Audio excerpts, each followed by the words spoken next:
Hello, everybody. We are initializing the live stream. All right. Thank you guys so much for joining me today. It is Friday, the 21st of April, 2023. My name is Kerry Holzman, and today we have a review of the Beelink. This is the SER Pro. They call this one the 6, I believe. And this is a Ryzen 7 7735HS processor, 32 gigs of RAM stock out of the box, 500 gig NVMe drive, Wi-Fi 6, 2.5 gig LAN. This is a little mini gaming PC, so we're going to check that out here during today's show. That's the subject of today's show. I also have an SER5 and a BQ12, I believe it's called, that I'll review next week. And I think another newly released Beelink is on its way. So I'm looking forward to showcasing these here on the channel and introducing you to them to see if any of them might meet your requirements and your budget. And my thanks to the folks over at Beelink, specifically over to Phil. Thank you so much for sending the products for review. They don't pay me to do the reviews, but they are, just in full disclosure, sending me the products at no charge so that I can introduce you to them and I can evaluate them. Before we get started, I want to give a special shout out and thank you to Mark Gaines, who contributed before the show a Amazon gift card. Thank you to Luke Greenia. Of course, thank you to Peter Laycock, Buster as we know him, joining us from Scotland. Thank you to John Jack Wilson. He is now, along with a handful of other members, now on month 11 of membership. So kind of curious who's going to be the first 12, because that's when the badge will change.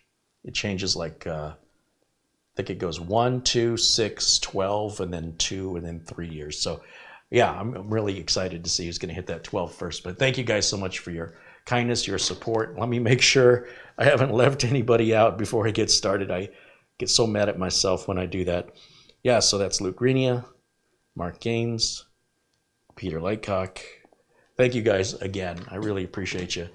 And then in the super chats, have I missed anything here? Yes, John Wilson with a $20 super chat contribution says here's just a little something for shipping or dinner for you and Camera Girl. Right on. Thank you. Thank you, Jack. And Chico48, or is that a B? Can't tell, has become a new member. Well, welcome to the Tech Club, Chico. All right, guys. Yeah, Mortot has also been a member for 11 months. Yeah, we have a handful. Those are the, if you see the, so the membership started 11 months ago. So the people that are at 11 months now are right there at the beginning. And then, like I said, that number will change from a 6. The next number it switches to is a 12. So that little gold coin that you see next to people's name with the 6 on it. It's a badge. Badge, coin. It looks like a coin. It's a gold badge. Coin. YouTube badge. Don't badger me. Anyway, the reason that says 6, even though they're saying 11, is it only updates at certain increments that PayPal controls. YouTube controls that. I don't control that.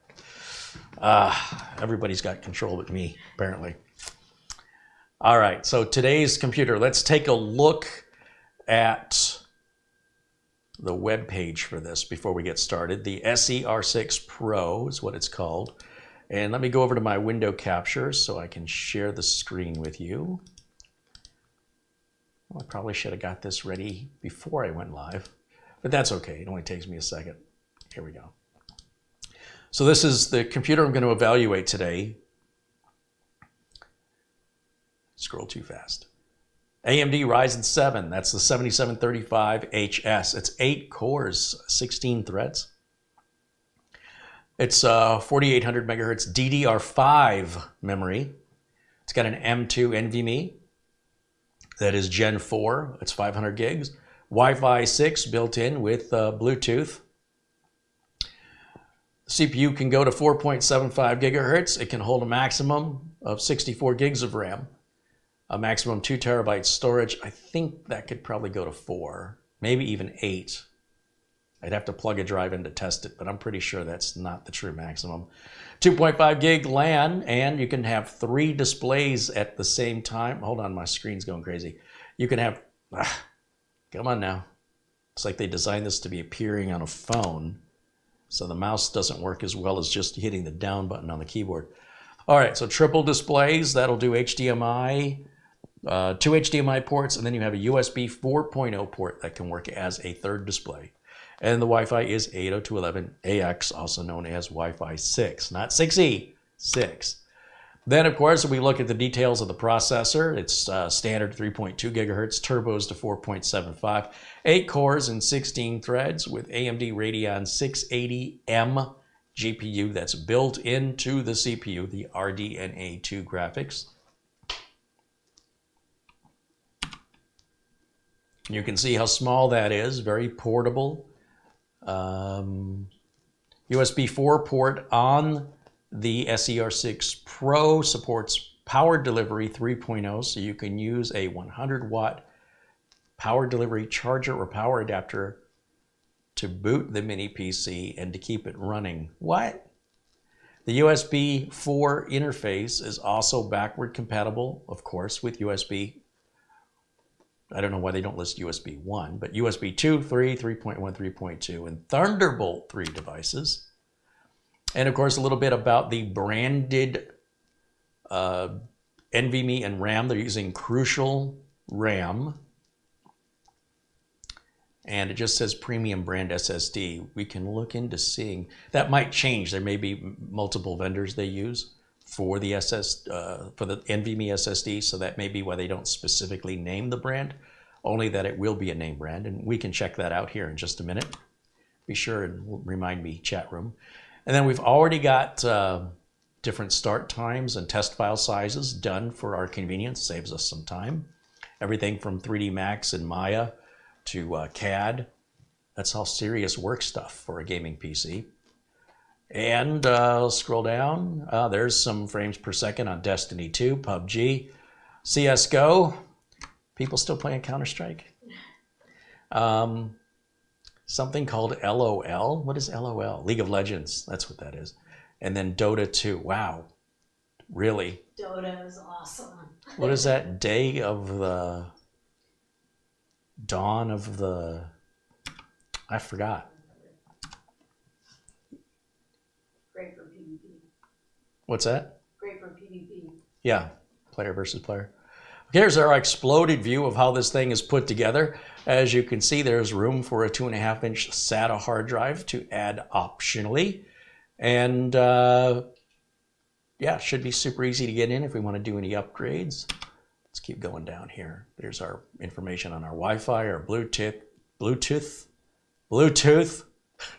our LAN, this triple display support, USB 4, and the included wall mount, which allows the computer to be mounted on the back of a monitor as well as on the wall or under the table.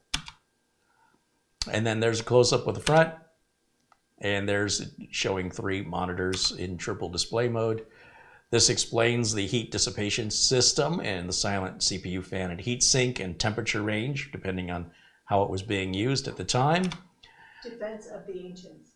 Wow, I was completely wrong. I thought it was Day of the something. No, Defense of the Ancients. Well, thank you for looking that up.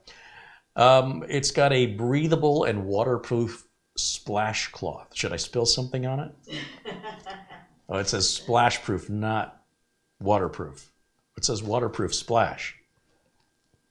I don't know if I want to test that. I guess I could take the cover off and just pour liquid over it and see if it goes through. It's got a metal air inlet, all metal body, and it's been CNC'd, which is pretty nice. I guess that explains its metal. These are the dimensions: 42 millimeters high, 126 millimeters wide, and 113 millimeters long. Pretty small. These are all your specifications here, including the 3.5 millimeter headphone jack. And this is everything you get in the box: the unit, the wall mount, little teeny tiny HDMI cables in case you're going to mount it right behind the monitor, so you don't want a 5 or 6 foot cable dangling. And then your power adapter, depending on where you are. They've got it available in the US plug, the European plug, the UK plug, and the Japan plug. All right, that covers that. Now, if you are cautious, skeptical of ordering directly from Beelink, if you don't know what shipping time is going to be like, or you don't know what customer service might be like, then I recommend you buy from Amazon, because as we all know, Amazon has amazing customer service. They allow absolutely no cost to you returns for the first 30 days of when you receive the product. You have 30 days to send it back free of charge for any reason, completely hassle-free, worry-free return. If this PC, if you don't like it for any reason, there is no risk to you to try it. Order it on Amazon if you're on the fence about it, because there's no review you're going to read that's going to replicate accurately what your experience will be and how this computer may meet your needs or may not meet your needs. You have to decide that. There is no content creator that can decide for you what your personal needs, budget, and preferences are. So if you are leaning towards, gee, I wonder if, then just order it from Amazon. And if you don't like it, if you got buyer's remorse, if some unexpected bill comes up, it doesn't really matter. You can return it within 30 days at no expense. You do not have to pay return shipping. Just make sure you put everything back in the box it came with, and Amazon will refund your money. It's that easy. So here we're looking at a discount today of 20%. Looks like it's at $551.20. Now, I would challenge you to put together your own computer. Put together a motherboard, a case, a power supply, a CPU, a cooler, 500 gigs of storage, 32 gigs of RAM, Windows 11 operating system, Windows 11 Pro. Add all of this in to your cost and tell me what number you get. I bet it's going to be more than $551, and it'll be a lot bigger. Bigger could be better, bigger could be worse, depending on what your needs and expectations are. So just food for thought there. Now let me go back over to camera one. There I am. And I suppose we could get Cam Girl out here and get the close-up camera as we do the unboxing. And while I'm waiting for her to get ready, I'll just poke my head in into the chat room. Knit and Gem says, I'll take 10 of them. There you go. Right on Amazon. 10? Sure. You get a baker's dozen. I come to your house. Nick Poverman mentioned there's also a $40 off box you can check. Did I miss that? Where's that at? I don't see $40 off for me. Are we looking at the same model?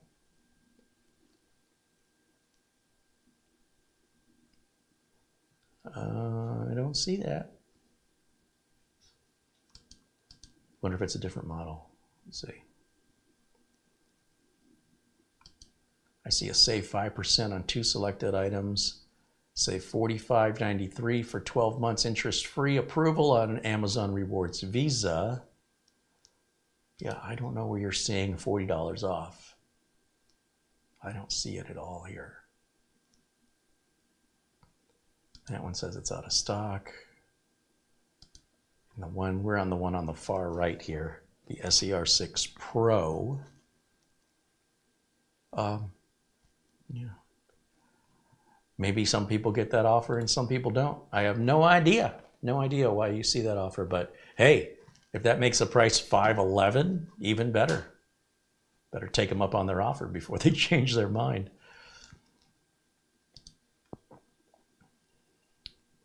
All right, let me go back to my OBS screen. Oh, let me go back to my YouTube page first. Okay, we ready on close-up camera? Ready. Okay. Nicholas Barlow says he has $40 off. Ray Burke said he sees a $20 off. that is really weird. All right, guys. Well, that's cool. Happy Panda says $551, and there's a $40 coupon. I do not know where you guys are seeing a $40 coupon. Maybe it's because I'm not signed into the YouTube account, and they are. All right, let's go over to camera one. I'm sorry, we're on camera one. Let's go to the close-up camera. Come on over. Here we go. And then here's the box right here. This is what it looks like. Now, I've already taken us out of the box and did the updates, so we don't have to sit around for hours. There may have been a couple updates that have come out since then. I've had this here about a week now and just now getting around to filming it. On the back is our specifications.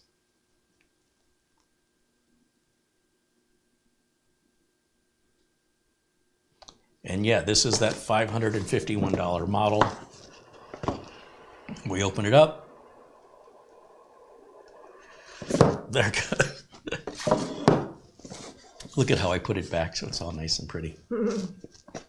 User manual. Little piece of foam. I even put it back in this little enclosure. Whoops. Well, that'll never happen again. What does it say on the top? Thank you for your choice. During the system boot process, if you cannot log into your personal account, please turn off Wi-Fi and LAN. Select the skip option and then log in. Oh, they're talking about when you're setting up Windows the first time. All right, so.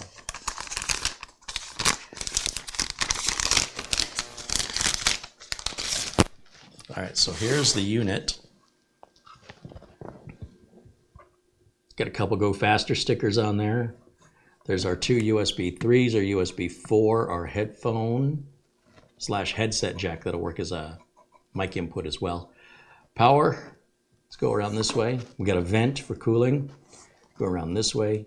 We've got an HDMI, oh, I thought it said it had two HDMI ports. It's one HDMI, one display port. Looks like a USB 3 and a USB 2, a 2.5 gig LAN, and our power in right over there. And then I like how Beelink has this little silicon pull tab. So when we remove these 4 screws, you can use this to pull the bottom plate up, and that'll get you in for your SSD and your RAM upgrade. So that's really well thought out. There's no rubber feet to remove or anything sticky that has to... It tells you how to get it into the BIOS. Right there. Even better. Yeah. Right on. 19 volts, 6.32 amps. It's low power. And what else do we have in the box? What's this? Oh, Beelink likes to give us, so it looks like we've got like a heather gray default, but if you want to black it all out, this just gets something underneath that. It just pops off, and then there's just these little clips, and you just push it on. Click, click, click. Should I pour something on this and see how water resistant? They claim this is splash resistant. Just the top, not the whole thing. You can't put this in the pool. But it's supposedly if you spill a drink and some of the liquid lands on this fabric, it's supposed to keep it from seeping in. All right, I'll just put that back in here for now. It's a nice touch. You know, I don't know of any other mini PC manufacturer that gives you this option. And if they did, they'd probably want to sell it separately just as a way to nickel and dime you. So kudos to Beelink for just including one more lid than you need just for personal preference. This has nothing to do with your computer performance or security. It's just there for an aesthetic. Inside of here, we've got the aforementioned HDMI cables. And there's the wall plate. Here's our power brick, which I've already removed from the plastic. And then here's our power cord, Mickey Mouse power cord for the power brick. And then a little bag of screws for the wall plate, if you're going to use it. So we don't need these HDMI cables for today's test, nor do we need the wall plate. So the rest of this we'll just put in here for now.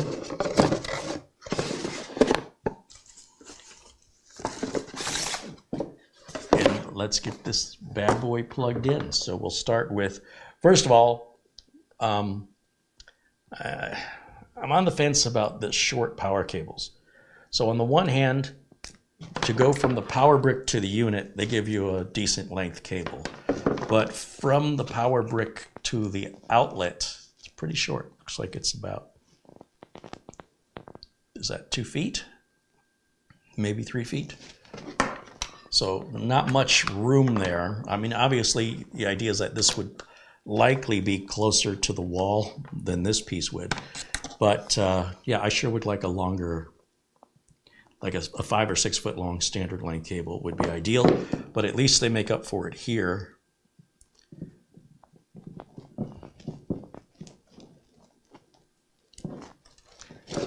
So that's going to plug in back here.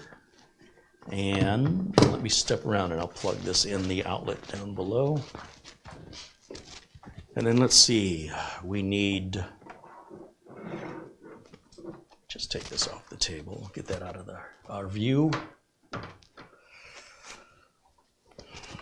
We need a keyboard and a mouse, and we need video, and we need, let's see, here's HDMI. And then this should be,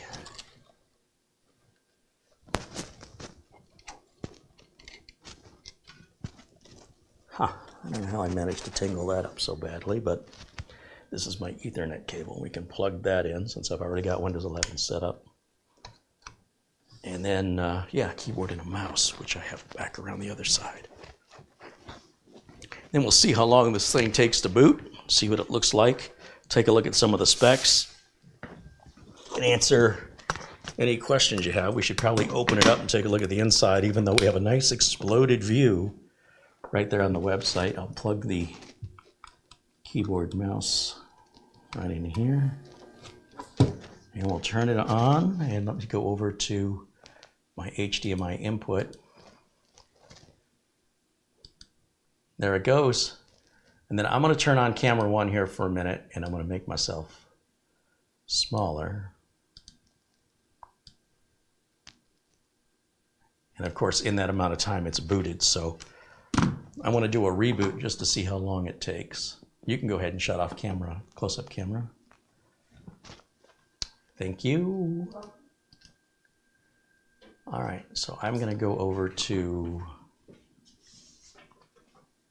first let's just shut it completely off. Let's see how long that takes. Okay, that's off. Wait, power button's still on. There, power button just went off. I want to turn it back on. Now we can accurately gauge how long this thing takes to boot, which includes the entire BIOS process here. Oh, I guess before I could finish my sentence, holy cow, wow. Zach Bischoff says, hello, Carrie and Camera Girl and chat. Bob R mentions we have 303 people watching. Welcome in, everyone. Martin Hogg says hello from Scotland. Well, that's taking a little longer on the welcome screen. I wonder if it's getting an update. Brent GJ says, Carrie, love your videos. Hey, there's Bill Leatherland. Bill's joining us. Yeah, I see what happened here. He was doing some kind of a weird thing here. So Bill Leatherland has lost his moderator status. Let's make sure that Bill's got that moderator status back. I don't know what happened there. Welcome back, Bill. Stan Aristov with £4.99 in Super Chat says, hey, Carrie, Marlena, and chat, it's been a while since I caught a live stream. Have a drink on me. Right on. Cheers, Stan. Appreciate you, my friend. And yeah, let me go back over to full screen over here so I can see what's happening. Ah, yes, it wants to do this finish setting up PC thing. We'll hit continue, skip. I don't want to do this, so I hit back and skip for now. And now we're at the desktop. And I'm going to go ahead and hit Windows Update because I think it's trying to grab something. I think that was our delay in startup. And I do want to shut it off and turn it back on again to accurately measure the boot time once we know for a fact it's not getting any more updates, because that certainly explains that. Yeah, see, it's saying there's no more updates. So let's turn it back off. Once again, we can kind of gauge how much time that takes to turn off. Power light is off. I'm going to hit the power button. There we go. Now, let's see how long it takes. You know, it's a computer. So it's not like it's always going to be the same every time, depending on the status of updates and whatnot. And oh my gosh, that was, did you blink? That's what it's more like what I was expecting the first time. Okay, now if we take a look at the specifications here, let me just right click on my computer, go to properties, and we'll see there's the AMD Ryzen 7, the 7735H with Radeon graphics. We've got 32 gigs of RAM, 28.7 gigs is usable because the rest of it's being borrowed by the onboard graphics or the integrated graphics. We're running Windows 11 Pro. That's version 22H2, our latest and greatest with all the latest updates. Shows the manufacturer is AZW. I'm not quite sure what that stands for, but that is Beelink. And if we take a look at our storage, let's see, let me grab my utilities, and we can see who makes that storage without even having to open this thing up. We can pull over CPU-Z, and we can pull over, whoops, PC testing software. Crystal Disk Info will tell us all about the drive. Crystal Disk Mark can give us our benchmarks. And CPU-Z can give us the details of the manufacturer of the RAM. Now, of course, we can open this up to confirm it, but this just makes life a lot easier if we just use these utilities that'll tell us, save us the effort. So let's start with Crystal Disk Info, and let's see who's making the solid state drive. Oh wait, that's Crystal Disk Mark. Did I not copy? There it is, Crystal Disk Info.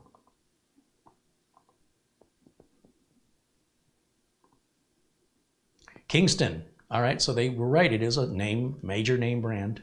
It's a Kingston SNV 20, what is it? SNV2S 500G. And let's run Crystal Disk Mark. Let's take a look at what those numbers are for this Gen 4 NVMe drive. Mats Olof joining us all the way from Sweden. Welcome in, Mats Olof. And Oystein joining us from Norway. Welcome in, guys. Now, those numbers should be closer to around, 6,000 on a good high-speed Gen 4 NVMe drive. I'm not real impressed with that particular brand of drive. I don't use Kingston myself. However, the actual reality of how much performance difference you're going to see between, say, 3600 and 6000, it's milliseconds. But if you're using this for gaming, those milliseconds can add up. But for most people, they wouldn't notice the difference. But it's an easy enough upgrade to do if you want to do it, to put a higher performing drive in there. I'm sure this is done to meet a specific price point, and that a faster drive would cost more money.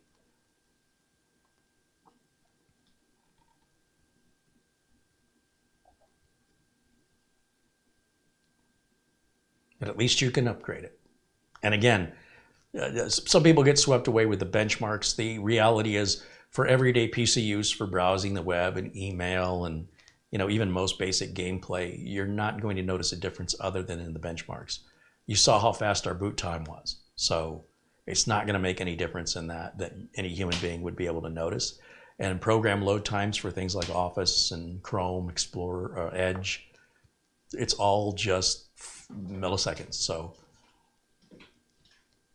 I'm on the fence of whether or not I should be disappointed, because on the one hand, it doesn't really matter much for most people.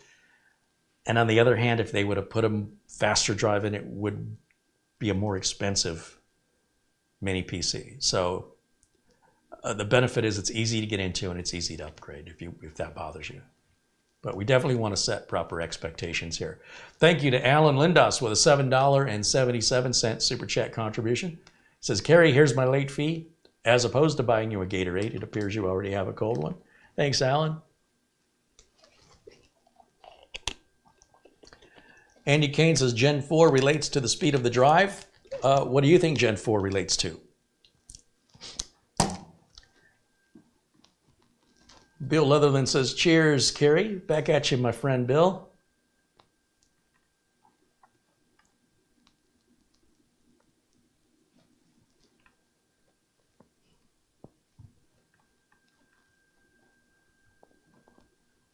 Nick Poverman says, I find it funny how people care about these speeds when only 6 years ago, most people were still using spinny drives, and most people still do. That's true. And the mechanical drives run anywhere on the slow end from 80 megabytes a second to maybe upwards of 200, 220. So this is way, way faster than any mechanical drive. Joe says, greetings from Traverse City, Michigan. Oh, I wish I was there right now. Traverse City's a little too rich for my blood rent-wise, but definitely a beautiful place. If you ever go to Michigan, you guys have to go to Traverse City. Wait, Detroit's down here, Traverse City, right up in here, right up in there. Beautiful, beautiful part of Michigan. Actually, most of Michigan is beautiful. Everybody focuses down on Detroit. Not that all of that's bad either, by the way. But yeah, right up on the opposite. If you folded Michigan in half, right up here. And Leelanau. Oh, Leelanau Peninsula is just gorgeous. Oh, don't get me homesick, will you? Come on.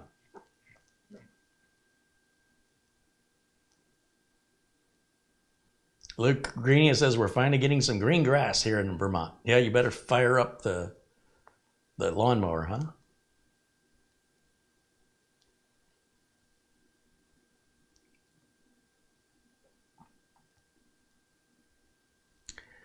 Rob Dvorak wants to know, Carrie, do you recommend these minis for your customers? Well, that's a great question. I have customers that have these, and I have customers that don't.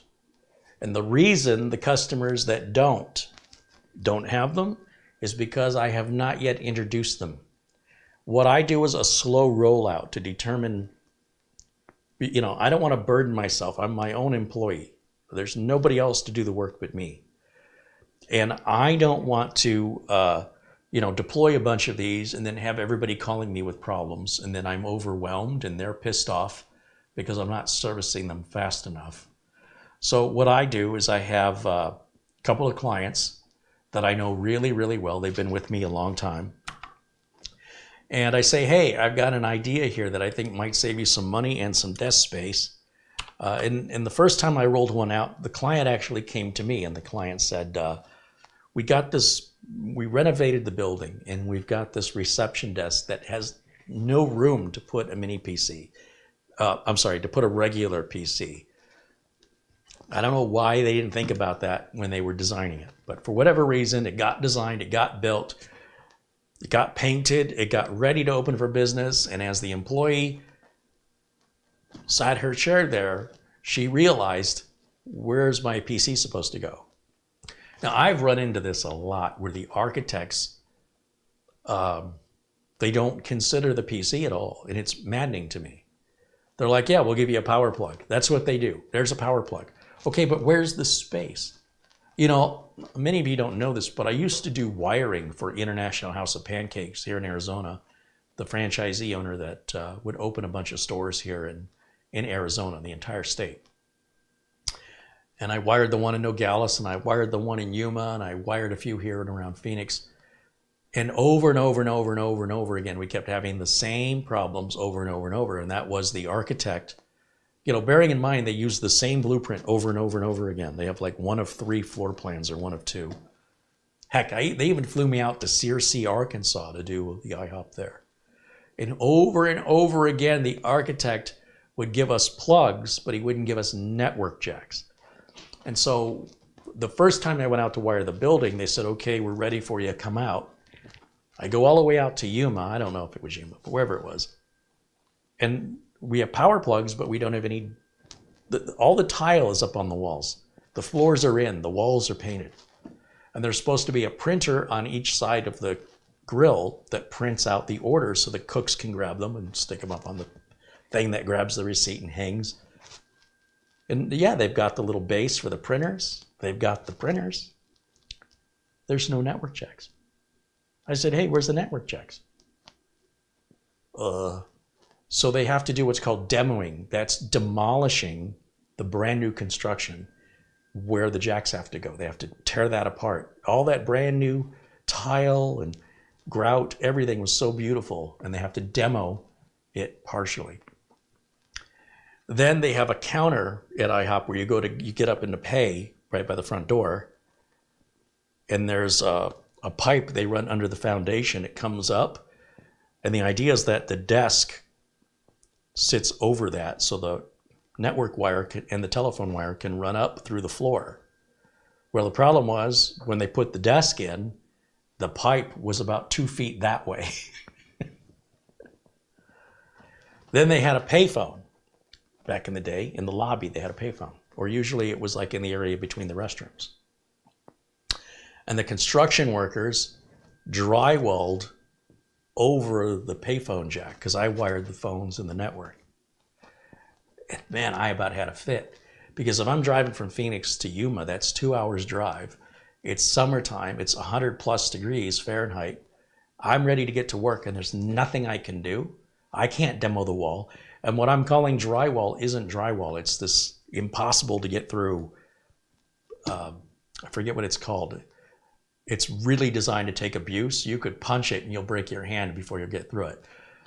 So what I started to do is I said, you need to get me into these stores earlier so I can see where everything's going to go before you guys tile it. So he said, okay, yeah, that sounds like a good idea.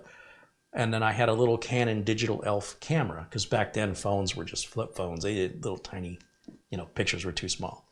And I started taking pictures of the locations of where all the jacks were going to go. And then sure enough, they covered up the payphone again.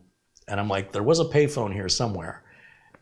And this time I looked back through my photos and I could approximate where the payphone was and instruct the construction worker to grab his Sawzall and cut into that drywall. We nailed it perfectly. So I was really proud of myself. But that continued to happen, like just over and over and over and over again. So when this customer called me and said, we just built the reception area, we just expanded the building, they've been working on this building for 2 years, that was the last thing I expected them to say. But I said, hey, it's no problem. I have a solution. And I introduced them to the Intel NUC. I said, let's try this and see if you guys like it. I won't charge you for it unless you like it. Well, not only did they like it, they loved it. And the owner says, hey, could I have one? Because the owner only uses a computer for email, really. So he doesn't need a full-size tower. I said, absolutely. So I pulled his full-size tower, put an Intel NUC in there, and they're running 2 NUCs, and it's been that way about, I don't know, has it been 2 years? It's over a year, and they've been working beautifully. Now, I have several other clients that do not yet have them, but I am ready to recommend them, yes. But I won't deploy an entire office filled with them. I will pick somebody at the office who either has very light computer needs or is very, very good at computers, one or the other, and say, okay, let's put your software on this. Let's do the day-to-day stuff. Let me know if it meets your needs. Is it too slow? Is it too loud? Anything like that. Do you have enough ports? Sometimes they need memory card readers or they need DVD drives. Depends on the client. A lot of lawyers still transferred evidence through DVD and pictures on SD cards. And to them, I say, let's just get a USB external reader. Now, one of my clients, in fact, the one that has the NUC, said, yeah, we ordered 2 of those. We don't know where they are. We just rather prefer the DVD drive was built in. But that's just for one employee. Everybody else doesn't need it. And the one employee said their memory card reader stopped working and they couldn't read the memory card. What do we do? And I'm on the phone with him. I'm 30 miles away. I said, the boss has an Intel NUC. The Intel NUC has an SD card reader built right on the front of it. You can copy the files right onto the NAS and then copy them right back onto your PC. That's awesome. Thank you. So in that case, it actually saved the day. I think having USB external memory card readers and DVD drive is useful. Somebody grabs it, they don't put it back, they don't know where they go. And look, they're cheap enough, just buy some more. They got to turn up somewhere. But they don't like the inconvenience. They don't want to have to get out of their chair. So at least this one employee. So for this one employee, I probably will not recommend a NUC ever unless they no longer read DVDs. Like if that's, obviously it's slowing down. Right, that's the news. And Netflix, as of September 29th, will not mail out DVDs anymore. They're shutting that side of the business down. But real estate and doctors and attorneys, they tend to hold on to the technology longer than others, and it's critically important information. And as long as the attorneys, the doctors, the real estate agents, as long as they're going to continue to use this obsolete technology, then we have to continue to support it. So in those cases, if they don't want to use external USB, NUC may not be the best solution for them. So I would, it's a very long answer to your question, I realize, but I would deploy it to either somebody who's got very simple needs, like the owner of the company, all he's got to do is check his email every day, or to the person in the company that's like the person that really runs the place. You know what I'm talking about? The administrative assistant, the one everybody comes to when they have problems. I would give the administrative assistant one and say, run your software on it, call me if there's any problems. And if the administrative assistant says this works great, then we'll talk about, as we replace the older desktops, whether or not many PCs will work for them. Now, whether that's Beelink or Nook, you know, whether it's AMD or Intel, whether it's Ace Magician or Minis Forum or Beelink, I haven't found any reliability difference between them. And I haven't had them long enough, nor have I deployed any of those other than the Intel Nook. So I can't tell you yet if one brand is more reliable than another brand, but I would say that they all appear on the inside to be built the same way, using the same quality of parts. So I suspect if you get one and it works without any problems, it's likely going to work a long time. If you get one and you have a problem out of the box, then it likely had a really rough time in shipping, and I wouldn't try to fix it, and I wouldn't contact support regardless of the manufacturer. I would send it back and get a different one, or exchange it for a new one. Somebody emailed me and theirs was making a squeaking sound. It's brand new. You shouldn't have to fix anything brand new. And again, if you order it from Amazon, it's hassle-free. Just instead of a refund, tell them you want an exchange. As soon as they receive it, they send you the same model again.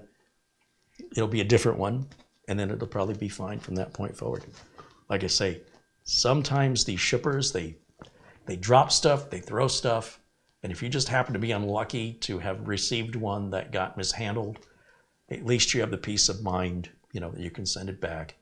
It's likely something that will show up right away if there's a problem. And if you don't see it within the first day or two, you're likely good for many, many years, regardless of who makes it. Joe says, if it's good enough for gaming, it's good enough for photo editing and video editing. To some extent, there is a certain level of video editing where, depending on the kinds of videos you're doing, if you're doing 3D animation, 4K or 8K videos, the amount of time it'll take to process may get on your nerves. This will do light video editing, and this will do photo editing, but everything's got limits. A proper video editor who's doing that level of video editing should have proper equipment, which involves a $3,000 graphics card as well as a workstation processor. It's not going to be a $500 or $600 computer. The GPU alone in a proper video editing workstation will cost 4 times the amount of this entire computer. So let's have reasonable expectations about what these computers are capable of. The more you pay, the more you get. The fact of the matter is, you've never gotten more for your money in the history of computers than what manufacturers like Beelink are offering today. So let's keep that in mind and make sure we all stay well grounded here with proper expectations.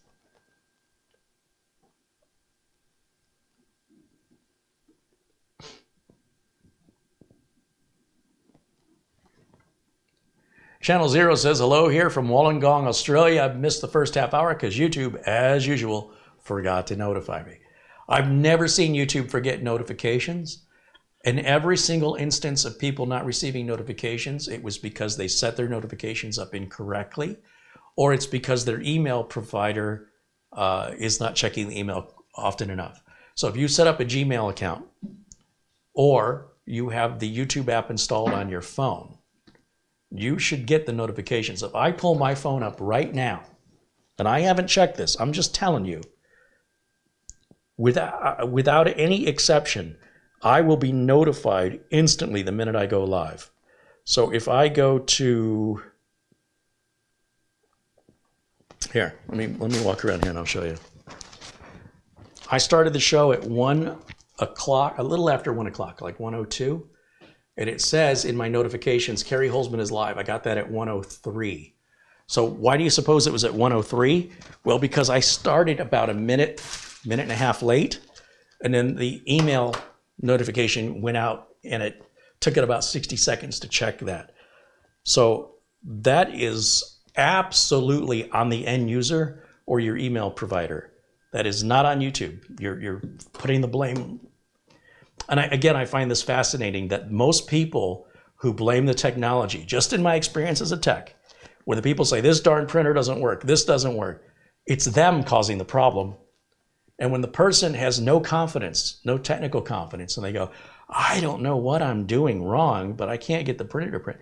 In almost all those cases, they're doing everything right, and there's something wrong with the technology.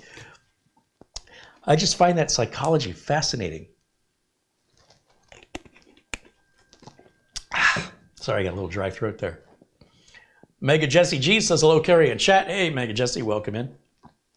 Stan Aristov mentions the NVIDIA Quadro cards. Yeah. Quattro. And Linda says, stomach's growling, have cravings for pizza. I was just talking about that today. A new Barrows just opened up. Sorry, Carrie. Guess I see the remainder of the show later. Hey, enjoy your Chicago-style Barrows pizza.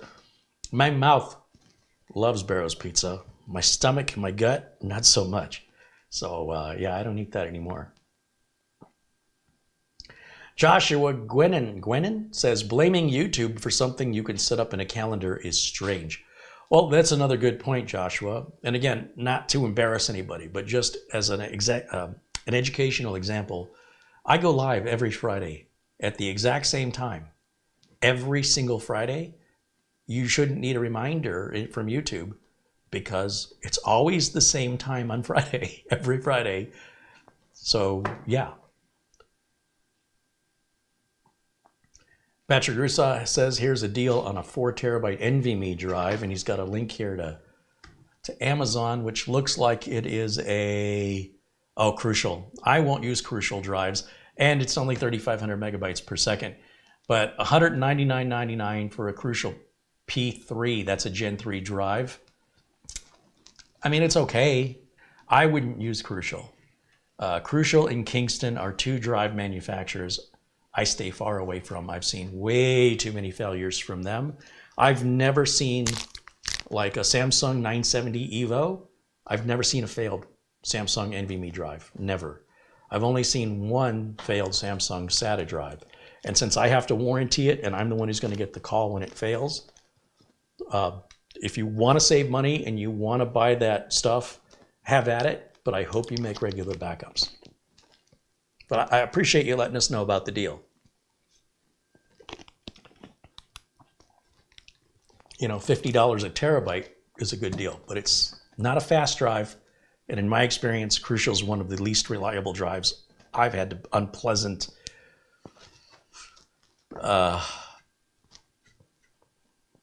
unpleasantness to deal with. I had a 4 terabyte Crucial drive that had to go back. It died within 6 weeks. So yeah, I don't want to even risk it again. And that was the last straw, because I had a couple others that failed. But that 4 terabyte drive I thought would have been built better.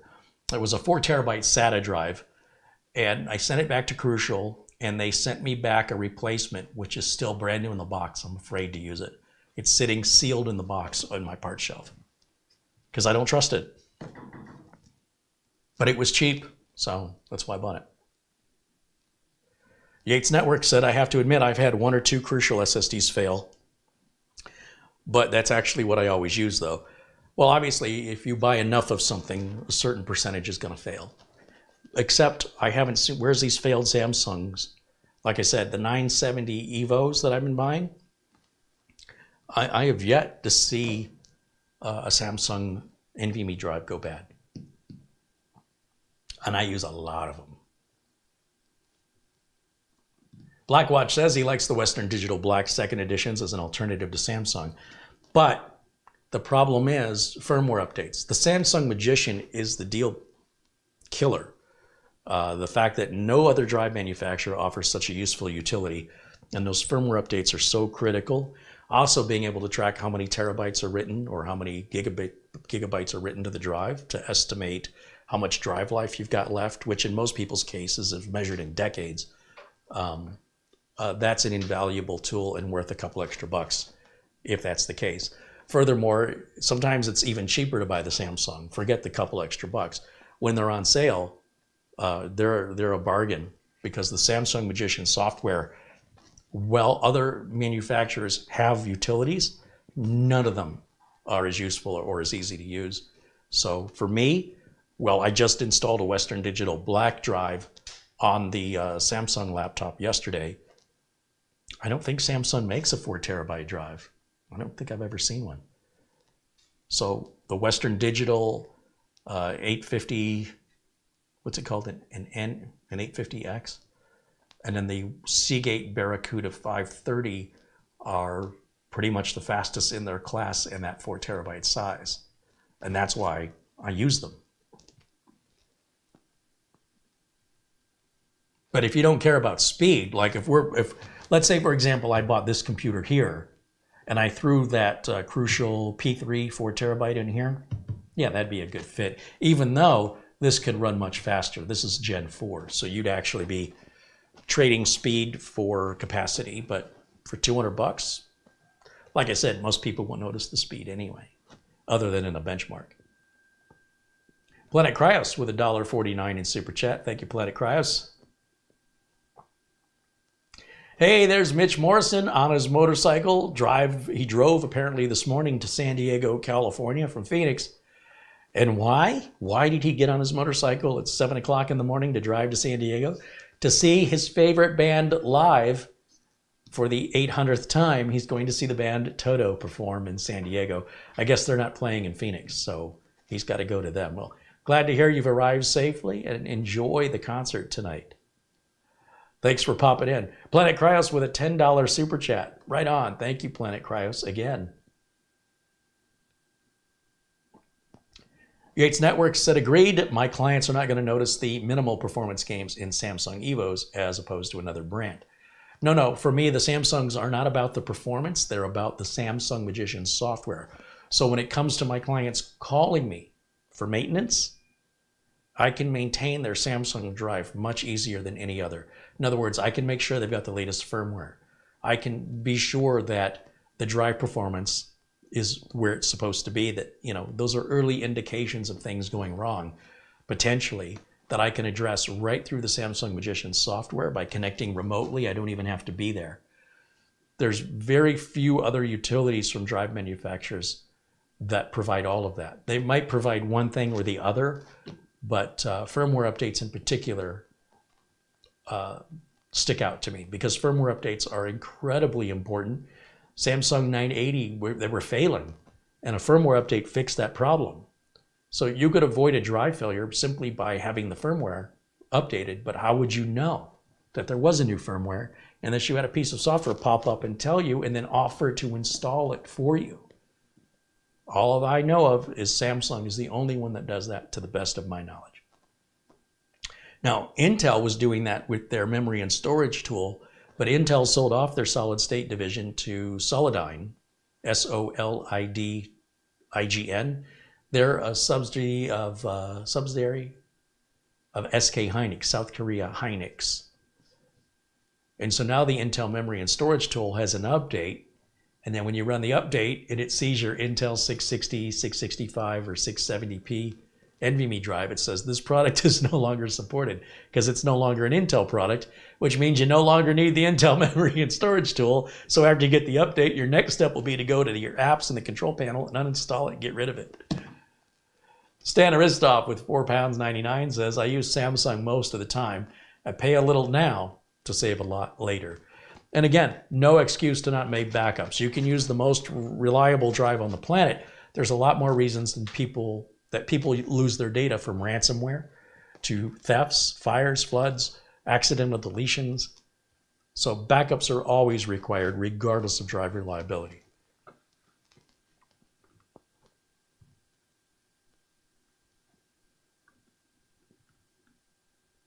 Mats Olaf said, Toto was one of my favorites in the old days. Drive safely. I think he's already there, Mats Olaf. Stan Aristov says SK Hynix makes RAM chips too. Oh, I think they make more than RAM and SSDs. They're a pretty big manufacturer in South Korea. I haven't had any of their product. I take it back. I have an SK Hynix P41, I think, sitting on the shelf. New in a box. I haven't had a chance to test it.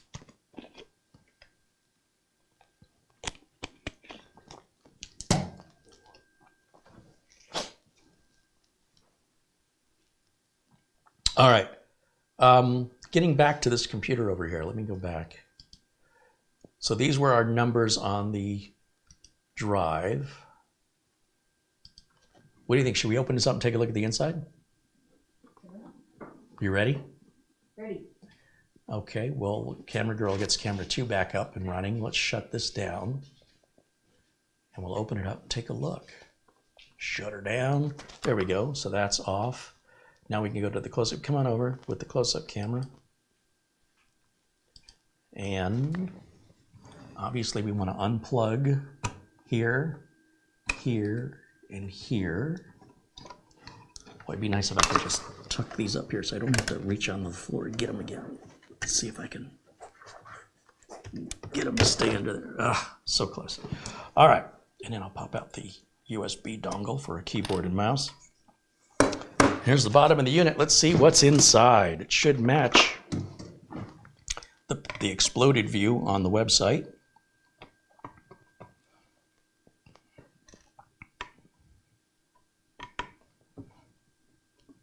This is a Phillips number 0 size screwdriver, in case you're wondering.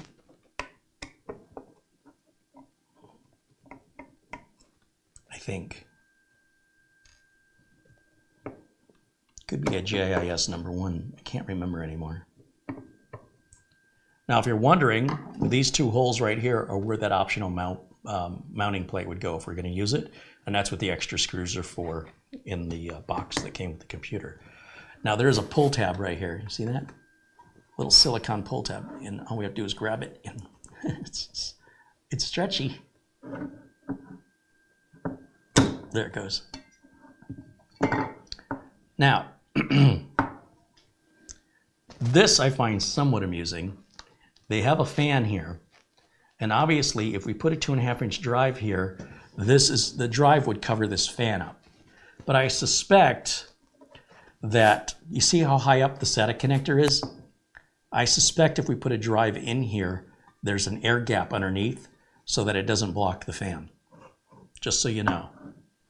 Some people are like, it tells you not to block the fan. Aren't you blocking the fan? Well, no, I believe that's lifted up. Let me grab a drive real quick.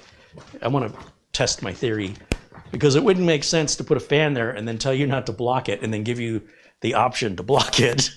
So here's I'm just going to grab a mechanical drive because, you know, a solid state drive would be obviously very thin. So here's just a standard 2.5-inch. Uh-oh, we'll get someone at the door. Hold on just a second.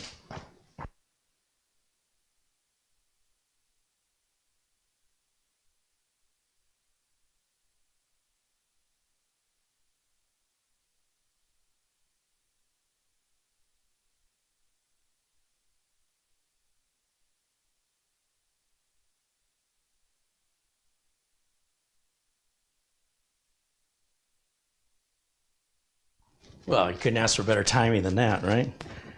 All right, so anyway, we turn this around, and then we put this right in here. Yeah.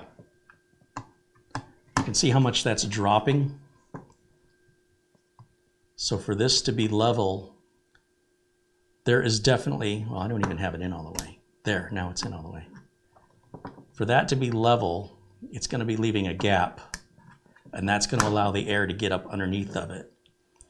Now to get this out of here, let's see, it looks like we've got a screw here. And I don't know if these are different screws or not. And it looks like a screw here.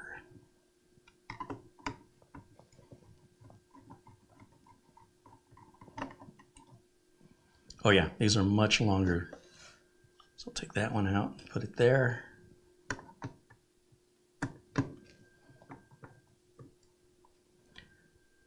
Those two appear to be the same length. And then this should just pop out, I think. Joe says there's not much of a gap. Well, how fat is your air, Joe? How much of a gap do you think you need? That's plenty. Do I have to take out a third screw? Let's see. Something's still holding us in, it appears. I didn't do myself any favors by adding a mechanical drive in here because I don't have anywhere to grab it now.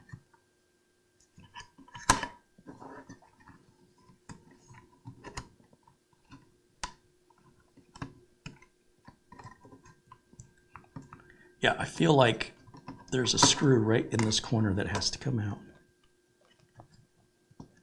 It looks like there's a silver screw right here, which I thought was holding the main board in. And it's unusual that it's letting me move it that much if that was actually screwed in. Why is it letting me? That is very weird. Yeah, it's definitely in there. So there's a screw right down in there.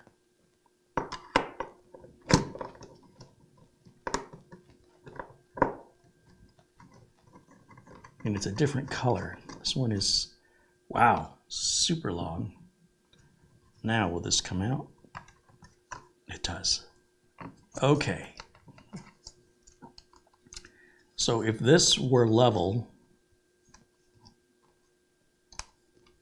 it would be sitting right about, yeah, actually right about where it is. Yeah. So there's just the tiniest little gap, but that's all it's going to need to draw the air in.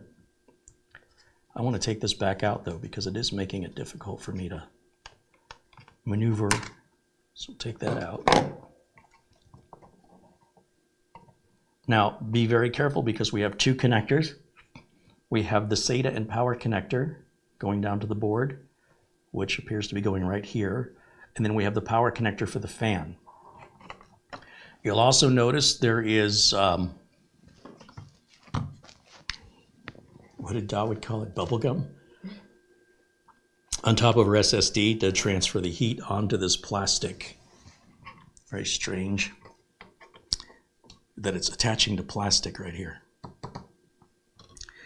There's our Crucial branded memory right there. We can put up to 32 gigs each one for a total of 64. There's only one M.2 slot. There's our CMOS battery right there. Where's our Wi-Fi in here? A lot of times the Wi-Fi is located under the M.2 drive. I'm just curious if that's removable or if that's soldered on.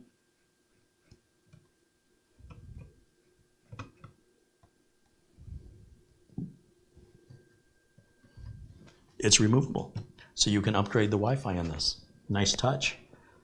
On that $3,000 Samsung Galaxy Book 3, the Wi-Fi unit is soldered on. So if you want to upgrade this to Wi-Fi 7 in the future, it's a standard M2 Wi-Fi 2230 socket. Just be careful with your antenna wires. They're very easily broken. There's no reason you would ever need to take this out beyond this. Everything that's serviceable is on this side. The other side, your CPU is going to be soldered to the board and have a CPU fan. And you really don't even need to open it to dust it. If you just run your duster through the vent holes on both sides and on the left, the right, and the back, hit them all twice, go around once, go around again. You're dusted, you're good to go.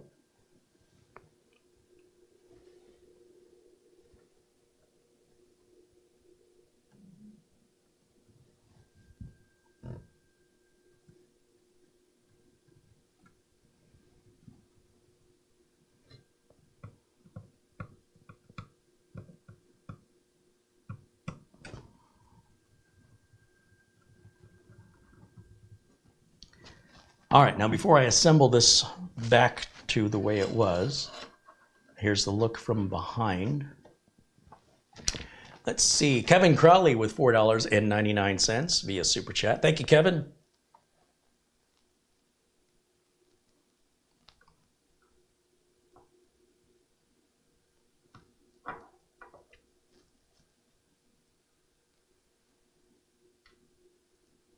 Bob R wants me to change the M.2 drive to the 1 terabyte Samsung. Hey, you know, that 1 terabyte Samsung we took out of the laptop would be a nice upgrade for this machine, wouldn't it? However, I'd need to clone it with Acronis first. Nick Bowerman said he'd put a 2 terabyte NVMe in here. Sure, as would I, but I have that 1 terabyte Samsung Gen 4 we pulled out yesterday that's just sitting on the shelf. This would be a good donor recipient for that.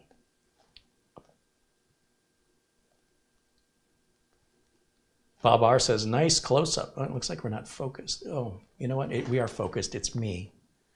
If your screen ever looks like it's not focused, check your video resolution. For some reason on my tablet, it dropped to 144p. I definitely want that in 1080. There's a little gear icon on the top right of your video. And let's see, it says higher quality. Auto gives you the best experience, higher quality, advanced, set a specific resolution. 1080 is what I want. Ah, now it's crystal clear. Hey, those close-ups are good. I agree. You're welcome. Mats Olof Rickardson joining us from Sweden contributes 100 Swedish kroner. Thank you, Mats Olof, as always. Andy Kane said he uses 720 and it's fine. Stan Aristov says he uses 1080. Yeah, you probably aren't going to see a big difference between 720 and 1080, depending on what you're watching on. Richard Collins saying hello. Welcome in, Richard. Martin Wolford says he's still 1080 on his side. Yeah, and I don't think it was on YouTube's side. It was on my internet connection, probably on my Wi-Fi connection.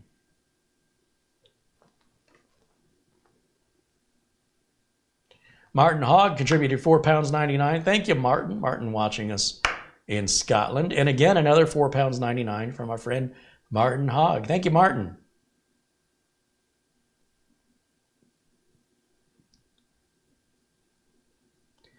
And Planet Cryos contributed, so he had 3 contributions in a row. He contributed $1.49, then he contributed $10, and then he contributed $3.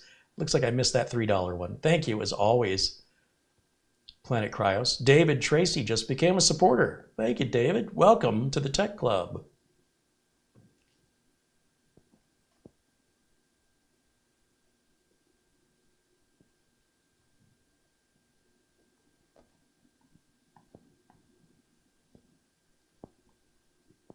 All right, can I put the cover back on it, or I'm looking in the chat.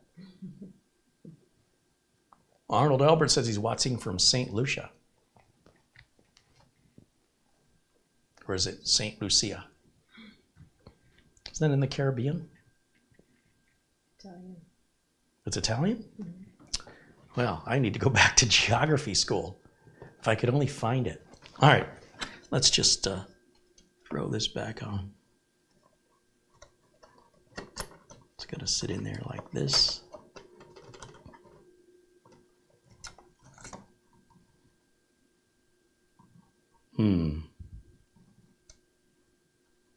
Was that how it came out? Yes, that is how it came out.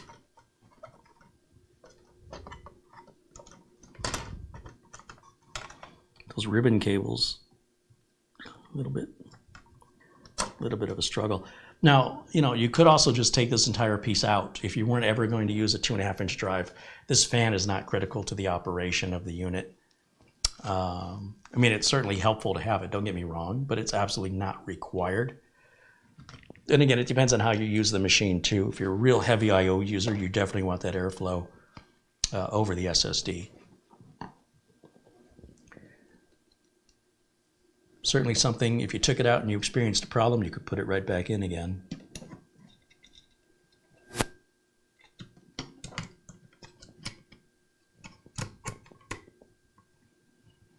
So if this isn't lined up right, then the screw doesn't go in correctly.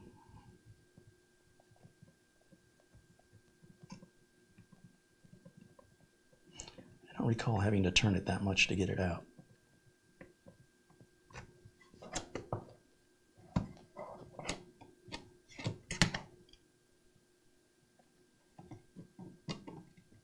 I think I'm putting this in the wrong place.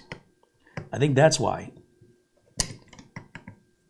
The problem when I keep rotating the unit when I work on it is I'm going back to the corner that's furthest away from me, but I think it's the corner closest to me now because I don't recall having to put that in that far.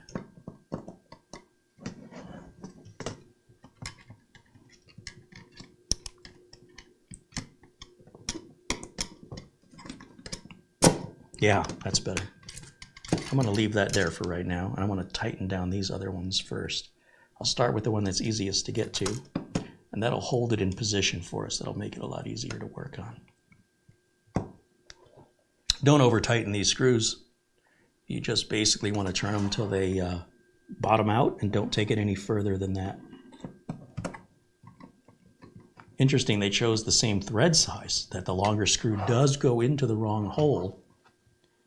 But you'll know because when you get it in the proper hole, it falls in about 3/4 of the way, and then you're just going to turn it about the same distance I just turned the other two.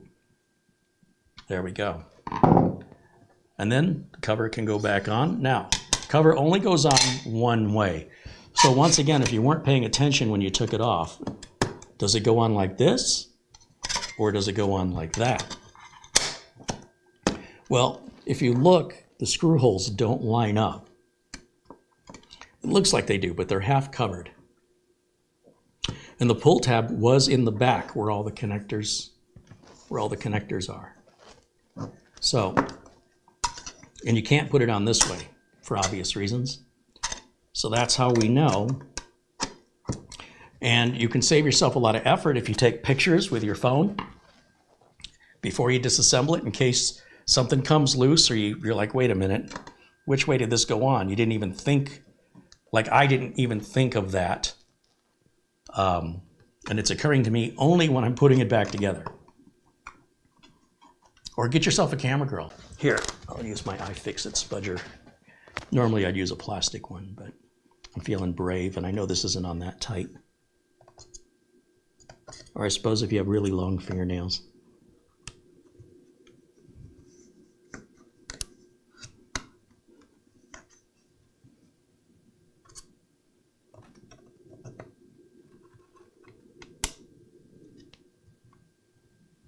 Hello, computer. I need something else to pry it up. I'm afraid of gouging it. Last one I took off just popped right off.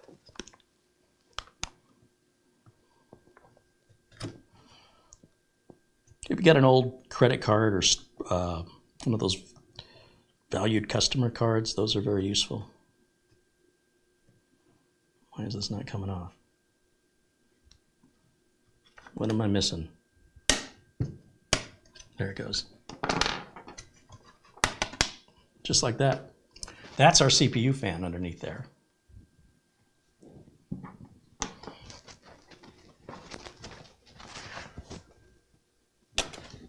So yeah, if we want to, change this out to the all black one, we could certainly do that. Just line up the cutoff corner and then just push it down. There. Now it's all black. Now our heather, I don't know what you'd call that. Gray. Salt and pepper. And that one can go back in here. Better. Yeah, now it's all black. And now you can see the dust better as it builds up over time. I want to test this splash resistance. I'm very curious. I got to know. Let me grab a couple paper towels.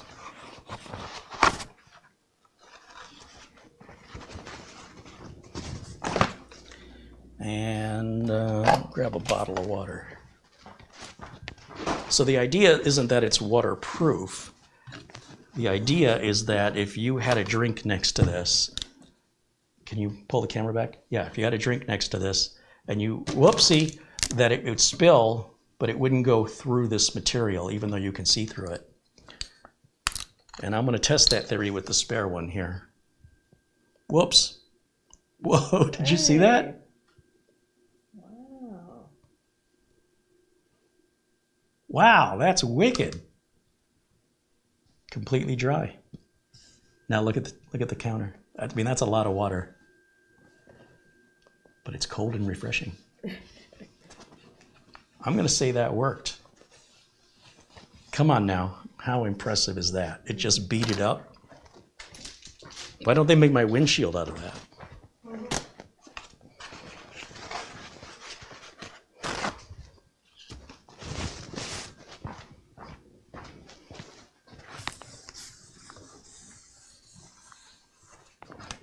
All right. Feel like I'm the sales guy at the carnival. The Ginsu knife guy. He's chopping up vegetables, and he's got the headset on, and he's trying to draw a crowd over to his table. How many you want to buy? Lou Grania says, hey, it's Scotch guarded. It is kind of Scotch guarded, isn't it? If we want to use a brand name, we don't know for a fact that's what they're using, but that's a great example. All right, I'll go back to camera one and give you a break. How are we doing on the battery life there? You're good. How's the battery? About 75%. Oh, wow, we barely used it.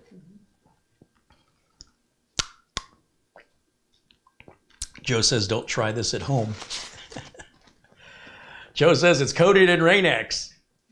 I think that just prevents fogging. Doesn't that just prevent fogging?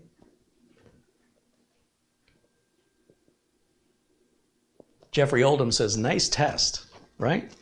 So every one of these Beelink units that comes with the cover, they're all, as far as I know, waterproof, splash proof. We'll call it splash proof. Let me throw this paper towel out. Okay. Oh, that water's nice and cold. Any questions? I'm happy to address any questions you have regarding the Beelink unit. This is completely dry. It's a little cold, but it's dry. How does that work? I don't know. Can you show us the BIOS update? I don't think there is a BIOS update for this. What you do if you need drivers is, let me turn on my screen capture. Okay, so let's say you wanted drivers, like you were going to reinstall Windows or something. You're going to go to Google, and you're going to type in Beelink drivers. Now, the very first link Google's going to offer you, it says drivers and hardware. And you're going to look for the model of Beelink that you have. So we have an SER6 Pro. And this is the Mini 12, Mini S12, SER5800. This is a tutorial on flashing the BIOS, but it doesn't say for which model. Improve the fan noise for SER6 and SER6 Pro. That was released in January. So we could download that. Assuming we don't already have this BIOS, we'd have to check. So if we were to do like a reinstall of Windows, then we'd want all of the drivers for the SER6, which right here, driver for SER6 and 6 Pro. And we'd want to grab that, however big this is. Not too bad. I mean, I wish that this was a little better organized. There's a flash firmware tool. I wonder if we need that. There's Wi-Fi and Bluetooth drivers. There's a reinstall system tutorial available for Windows 10 and Windows 11. And then you've got, yeah, here it walks you through the entire process. If you're going to do a reinstall, what you're going to need to do for drivers. That's very nice that they have that. Then we still have page 2, and we have page 3. So the Beelink support is there. It is sort of a serve yourself kind of a situation. And whatever this is taking a while. This is pretty big, huh? 700, how many megs is this? I can't see it, it's too far away. Yeah, the driver pack is 722 megs. So that's probably a video driver in there that's going to be massive. The AMD Radeon driver is going to be a big part of that 722. And let me take a look at what's in this file here. We'll extract that.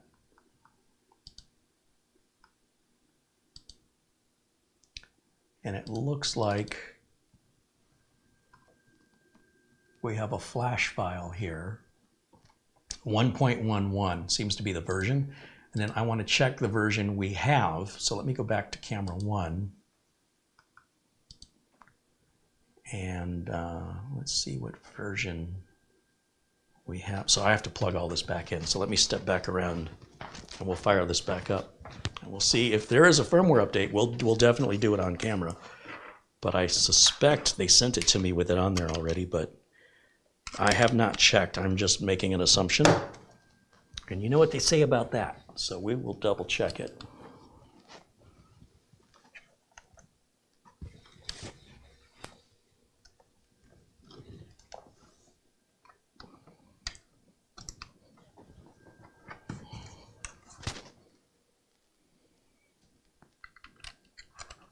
Okay.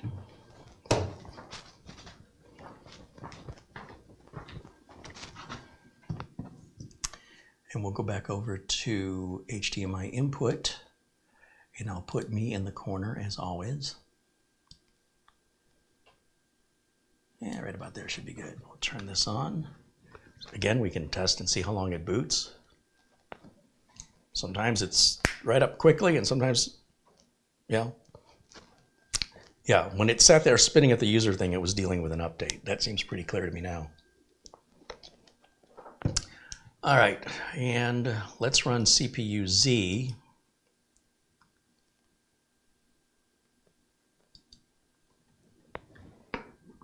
And sorry, I had to make that full screen for me, you know.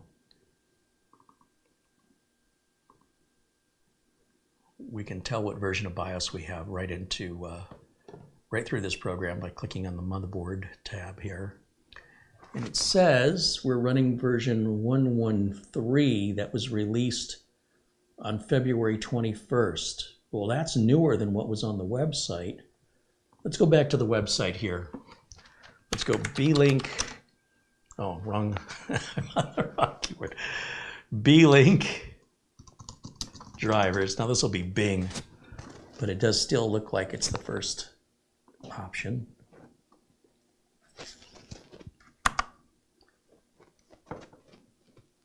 And what do? I move my window. Let me put myself back over here. Okay. And we can search for the SER6. That might make life a little easier. There's the GPU driver. There's the tutorial of flashing. There's the flash for fan noise, but I don't hear the fan. And it does show 114 of 2023, and the BIOS I have is newer than that. So I wonder why they don't have the newer version here. And there's nothing for me to click on to learn any more. Like I don't get a version number or anything. You have to download the file. And this is the driver pack. So I suppose, you know, I don't know if the GPU driver is included in the driver pack or if this is just a newer one, because the date is the 15th of February and this is the 7th of December. And interesting, and I like how they put month, day, year. So a lot of websites in Europe and Asia do day, month, year, and it can be confusing if that's 7/12, like July 12th, or December 7th. But here, since there's no 14th month, I know that that's month, day, year now, confidently. So it appears, based on CPU-Z, that I have version 113 on 2/21 of 2023, and that this flash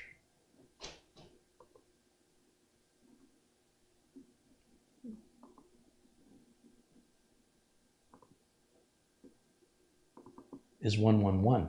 You see that? 1.11, and I have 113.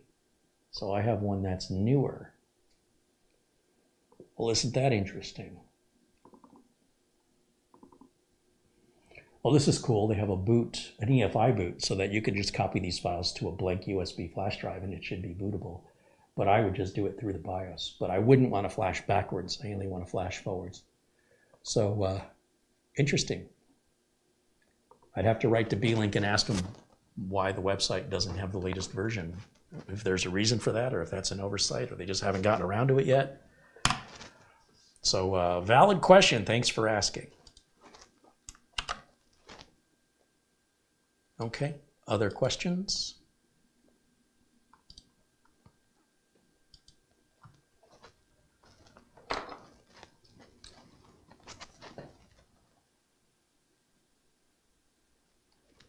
The Intel Driver Toolkit also give BIOS version That's true, but we wouldn't run the Intel driver toolkit on an AMD system. But if you run an Intel NUC, you'll even get the update for the BIOS through the Intel driver assistant. So that's an absolute necessity on an Intel NUC, even if Intel doesn't make that. So if it's an Intel-based mini PC, you definitely want that free Intel driver updater or update assistant.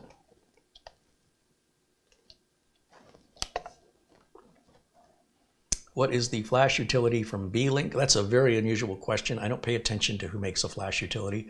I don't use the flash utilities. I would update from within the BIOS itself. But if there's no way for me to update within the BIOS, then I would just create the flash utility and run it. It doesn't, like, who cares? Let me ask you a question. Why do you care who makes it? What difference? Does that decide whether or not you buy the PC, depending on who makes the flash utility? In most cases, the flash utility is made by whoever made the BIOS. So AMI would be an AMI flash utility. Award would be, does Award even still make BIOSes? Et cetera, et cetera. It's whoever makes the BIOS utility. What happens if an AMD system has an Intel network interface card? Well, I understand your point, but I wouldn't install the Intel driver assistant because I had just one Intel device in my system. That seems like overkill. I would personally just type in the name of the Intel NIC, the network interface card, into Google, because having the latest driver on your NIC isn't that important. You could have a driver 2 or 3 years old that's running just fine. Just because a newer driver is out doesn't mean that it's going to benefit you to have that. Now, in most cases, drivers come out due to compatibility with, say, newer operating systems. So, for example, if you're running Windows 10 and you notice your drivers from 2 years ago, that may be the default that's coming from Windows Update. And if you're not having any problems with it, why would you do that to yourself? But it may be that it's not compatible with Windows 11 or to an update to Windows 11, in which case Windows Update should provide that update. I would not, nor do I recommend, putting the Intel driver assistant on an AMD system, because I think the only thing you could possibly have on that AMD system would be, that would be Intel, would be the network interface card or Thunderbolt. And that's pretty rare to get Thunderbolt on an AMD. And those drivers are going to come through Windows Update. They're very common. So I don't know why you would think you'd have to outsmart Windows Update. But that's on you if you want to do that. I wouldn't do that. I would not put myself through that masochism, because I wouldn't want my clients calling me going, hey, there's a little red dot, what do I do? Yeah, wouldn't do that for myself, and I wouldn't do it for my customers. But on a mini PC that's Intel based, or on an Intel NUC, 100% I'm putting that utility on. AMD, I'm going to put on the AMD Adrenalin software. Mark Gaines says, I sent you a little extra super chat. Oh, did I miss it, Mark? Ian Gooch with 10 pounds says, hey, Carrie, here's a little help for your funds. Hey, right on, Ian. There he is. Mark Gaines with 20 pounds says, here's a little extra, Carrie. Thank you, Mark. See what else I missed.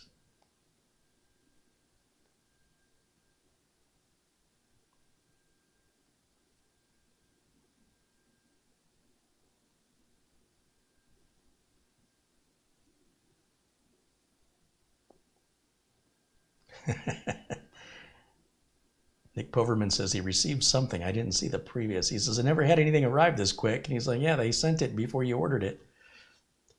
There's a book called Quality Land. It's forget the German author's name, but it's translated into English, and it's very satirical about a company like Amazon that orders things before you know you want it.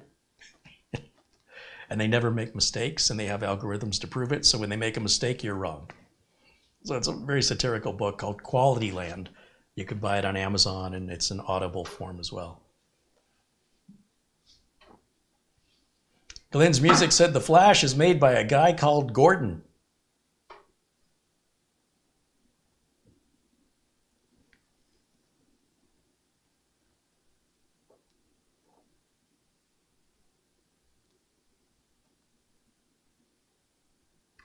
William Lynn wants to know, should we not install the Intel generic GPU drivers, if much never than the OEM Intel graphics drivers? Well, I think that's for you to experiment with. If you have the time on your hands to go pursuing unnecessary drivers to fix issues you don't have fun. Not everybody has the luxury of the time or to deal with the consequences if it doesn't work out to undo what you just did. If you're having a problem and you would like some help solving that problem, well, we'd appreciate it if you come in here and ask your question. But if you're not having a problem and what you're trying to do is to do unnecessary work to avoid a problem, then you're probably creating a problem, which is typically somebody who's got more time on their hands. I'm way too busy for that. I will do certain preventive maintenance tasks, but there's a point where the preventive maintenance is no longer preventive maintenance, and it's now becoming problem creation. So there is a line that I don't cross. There are certain utilities I will not use, and there are certain drivers I only update if they require it. Now, in the instance of like Windows updates, anything Windows updates offers, I'm taking. Not necessarily on the optionals, but definitely all the default Windows updates, universally, I want them all, and I want them as soon as possible. If there's a new BIOS update, I will not rush out and update it once the system's been sold. If the customer has no complaints, I am not going to update their BIOS only to have them call me with a problem that I now have to fix under warranty. I don't have time for that.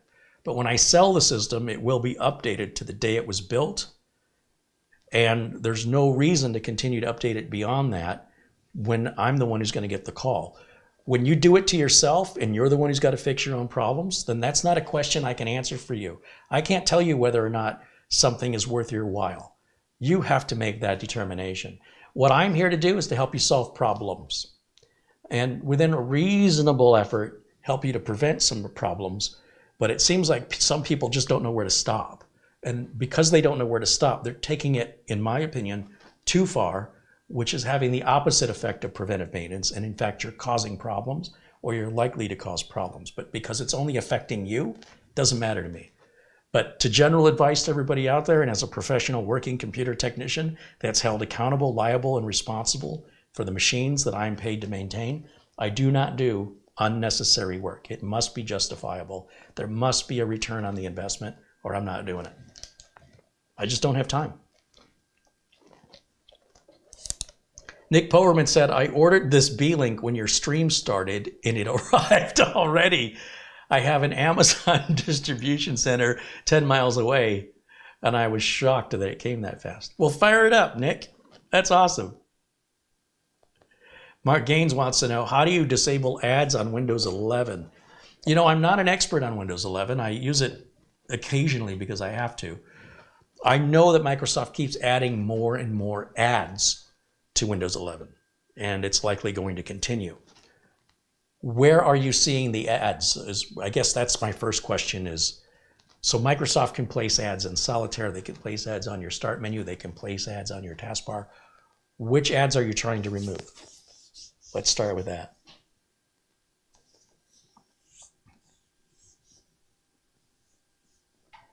Vincent says use Malwarebytes ad remover. Andrew wants to know my thoughts on ASRock boards. There are effectively four main motherboard manufacturers, four big ones: ASRock, MSI, Gigabyte, and ASUS.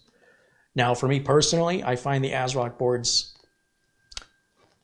a little lacking. Like, I had an ASRock board over at Studio A that was in my office PC, and it took a long time to get through the post, especially if you turned XMP on. The amount of time it took for the computer to start up was far longer than what I'm used to with Gigabyte and ASUS. MSI I find to be too expensive. I don't know why they're so expensive. I don't think they're worth it. But as far as reliability, they're all about the same these days.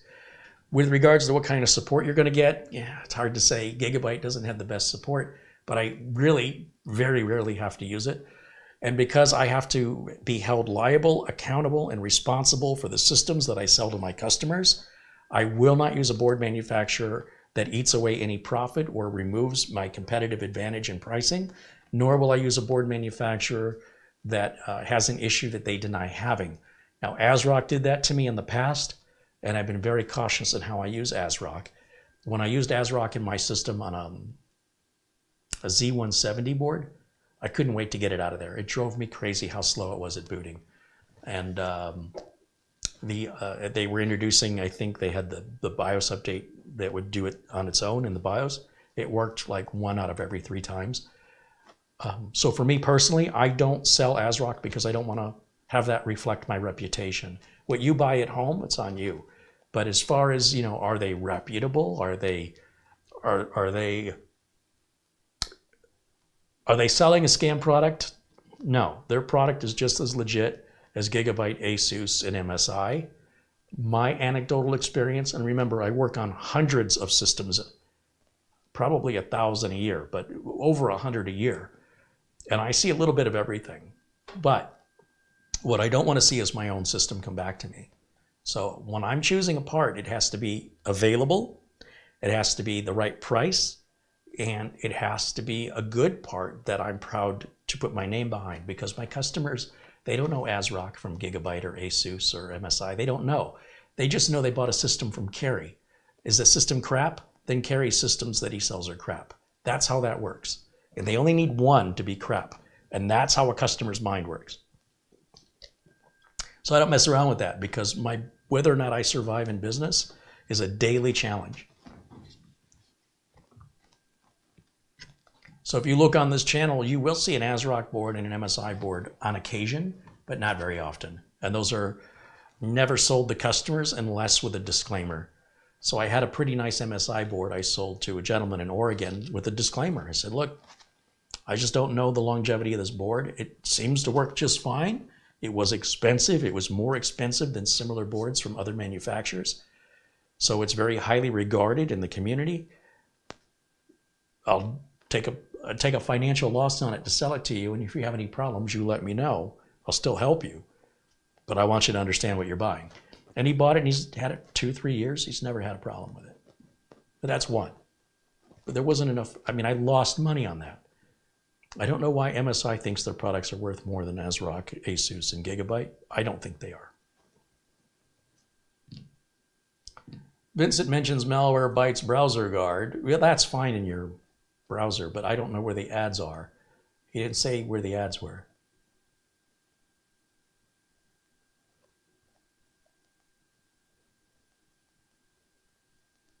Ali says, Kerry, a while ago you made a build video where you took your Mustang out in the desert and shot up a Pepsi bottle. It was a top-tier video. What happened to it? It's still there. That's the Cosmos 2 build. It's been up since, what, 2013? Yeah, you could just sort my videos by the number of views. It's in like the top 10, I think. That's how the Cosmos 2 build starts. It wasn't just a video of me blowing up a Pepsi bottle. It's part of a 2-hour video. And that was just a little cutaway.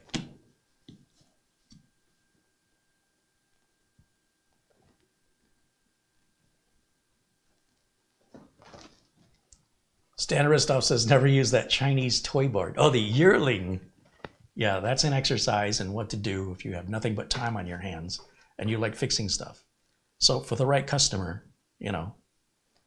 I was watching Jay Leno's Garage, and he had Jeff Dunham brought in a Bricklin. You guys ever seen a Bricklin automobile from like 1974? They kind of look like a Datsun 260Z. They were only in business like 2 years. Anyway, Jeff Dunham, the comedian with the puppets, he's got a car collection, and he goes on Jay's show to show off his cars, and he brought in his Bricklin. And he mentioned how everything would break on the Bricklin, but that was part of the appeal of the car. And Jeff Dunham mentioned, he's like, you know, I like fixing the Bricklin. It brings me joy. And he's like, well, then you're a great customer for their product. You're the ideal customer. So yeah, if you like fixing stuff, yeah, that yearling will make you super happy. Just constantly have to keep it on life support. Just when you think it's living on its own, it'll just crash. Bob R said, I'm looking for a 4TB M.2 NVMe. Any suggestions? Yeah, Bob, look at yesterday's video. There's a reason why I selected the brand and model of drive that I installed in my brand new $3,000 laptop. You think I just grabbed something cheap? I grabbed what I thought were the best for the money. And that's yesterday's video. Now, if you just want 4 terabytes, you don't care how fast it is, that Crucial drive that on sale for $200. But honestly, for $100 more, you get the Western Digital 850N. Or is it 850X. I can never remember Western Digital's nomenclature. The Seagate Fire CUDA 530 if money's no object, but honestly, I think the Western Digital performs better and it's cheaper.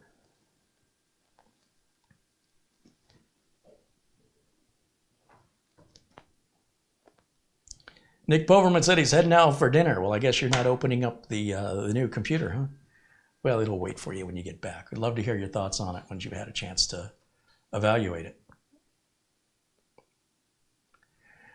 Midnight Club said, my PC won't post anymore. It's an Asus ROG Maximus 13 Hero with a 10900K. Still on code 55 since it's a RAM issue. But before my PC stopped posting, it passed memtest 86 with no errors. It doesn't matter, before I crashed my car, it was running great. It doesn't matter what it did before it broke. If I were you, I'd take out all the RAM modules but one, see if it'll post. If it does post, you got a bad RAM module. If it doesn't post, then take that one RAM module out, replace it with one of the RAM modules you removed previously, so you still only have one RAM module. Turn the machine back on, see if it posts. It sounds like you've got a bad RAM module or it's not seated properly. But what you did before it crashed is irrelevant. None of that information about before it crashed has anything to do with after it crashed. I was alive and well before I had my heart attack. I was just on an EKG just the other day. That's what it sounds like you're saying. It doesn't, as a professional technician, it makes no sense to me. Before it crashed, it passed. Well, that's probably why it didn't crash before. The question is, why is it crashing now? So now you need to test it, not before. All right.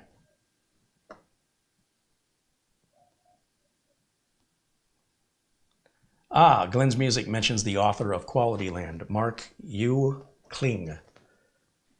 Yeah, I don't know how he pronounces his name, but just look up Quality Land on Amazon. It's a popular book. All right, I'm looking at my screen here. See what I'm missing in the chat. Mark Gaines says, when I sign in on the taskbar, it's driving me nuts. All right, Mark, so where is it on the taskbar? Is it in your search box? Is it in the middle? Is it over on the right? What's it an advertisement for?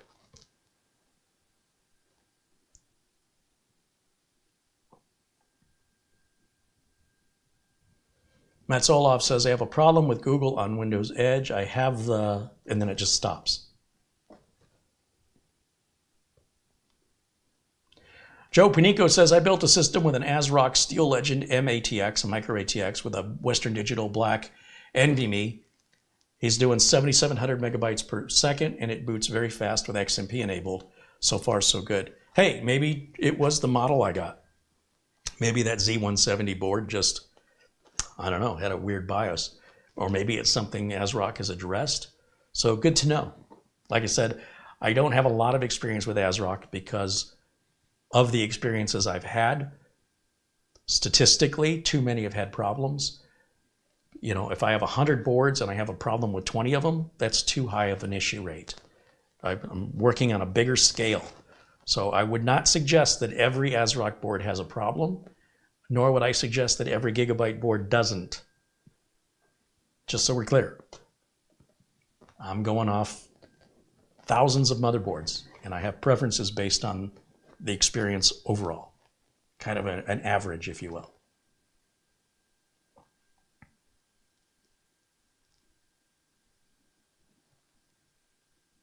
William Lean says, to remove ads in Windows 11, go to Privacy and Security in your settings, and then in general, turn off all of the options.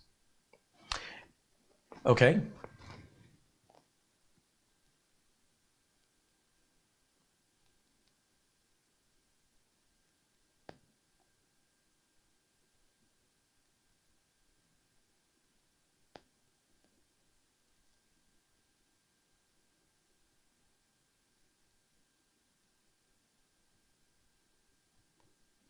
Patrick wants to know if I'm liking the tablet for checking on the chat. Oh yeah, this thing's awesome. So much better.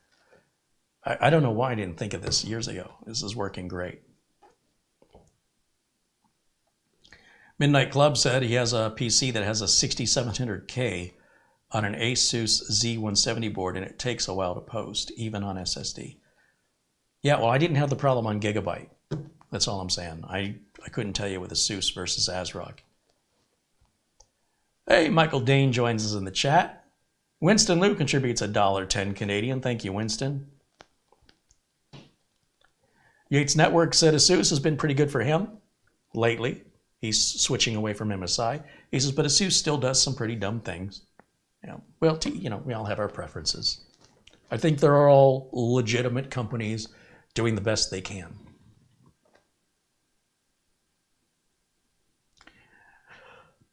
Stanislav Taholid says, is the mini PC silent under no load? It's been on this whole time.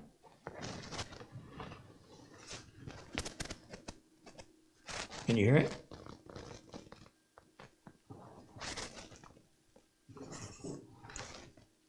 I can barely hear the CPU fan, or maybe it's that top fan there spinning. It's making no noise at all. In fact, I'm hearing the streaming computer's liquid cooler fans more so than I'm hearing this. So yes, it is silent. Yep. Now, put a load on it, I'm sure it's going to crank up as the heat goes up, but just sitting here idle, I wouldn't even know it was on, except the power lights lit up.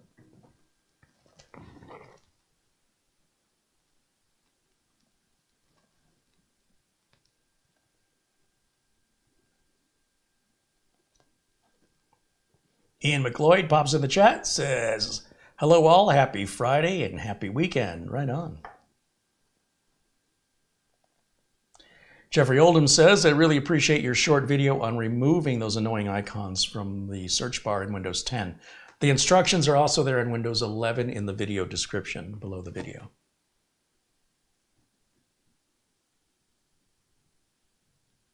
Orbit wants to know if DDR5 RAM overheats in this mini PC. Nothing overheats in this mini PC. Even under load, it won't overheat. No. Again, stuff like that, just order one from Amazon. If you're skeptical, run whatever test you want. If it doesn't pass your test, send it back to Amazon for a full refund. And then let us know. Let us come back and tell us. And likewise, if it does pass your test, what was your test? Tell us. Are you impressed or not impressed? That's a decision only you're going to be able to make. No content creator can evaluate a complete stranger on the internet's prediction of satisfaction on some product. So it's just very, very subjective. But as far as overheating, this thing isn't going to overheat. Beelink has a Beelink's cooling solution is quite unique. I will say that all of the mini PC manufacturers, Minis Forum comes to mind, where Minis Forum is using a liquid metal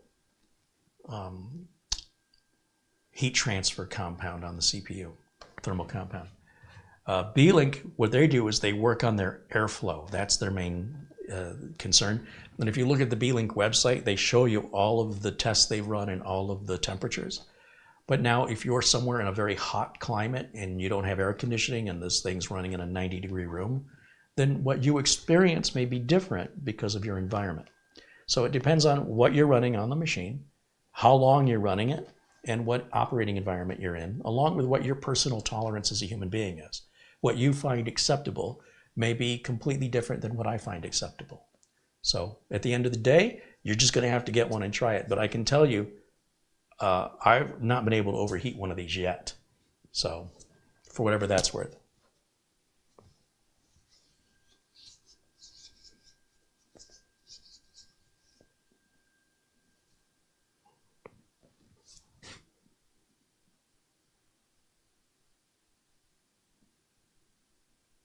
Martin Hogg is saying goodnight. Hey, Martin, thanks for hanging out with us today.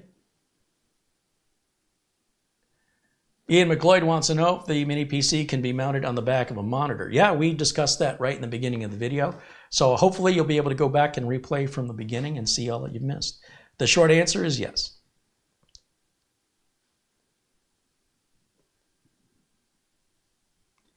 William Lynn wants to know, can we see the BIOS update from the Samsung laptop? No, I've already done it. But the next time there's a BIOS update, if I think about it, I'll video capture it. It's really, you have some very bizarre requests, William. Does it matter? It's just, so I'm updating. You really should be a computer technician so you can get whatever this is out of your system. After you've seen about 1,000 motherboards update, they're all the same. Even though they look different, they're all the same. So it's not important for me to show that because there's nothing educational about it. It's like, can I watch the sunset in Phoenix versus watching it in San Diego? After you see a certain amount of sunsets, with few exceptions, they're with mountains or without mountains, with trees or without trees. Sometimes you get a different hue of pink. But yeah, that's not very educational content for me to make. If it happens to come up, I'll show it. But again, it's, you know, an Intel NUC updates the way it updates, Gigabyte updates the way they update, ASRock. Laptops in general update differently. And of course, that's par for the course. And it always has been for many, many years. It doesn't really matter. As long as you get the update and it applies, yeah. But seriously, you should be a technician so that you see so many BIOS updates, it doesn't matter. Like, I've reached that point a long time ago. I don't even care. Like, whatever. Stan Aristov with £1.99 said, pleasure to see you. Love to be in the chat again. Hey, it's great to have you, Stan. Thanks for hanging out with us today.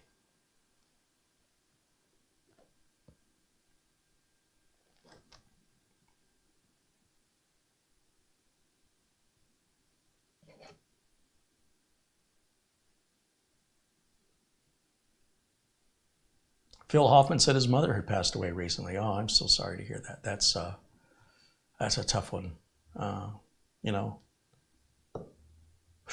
I never have good words to say on stuff like this. I never know what to say.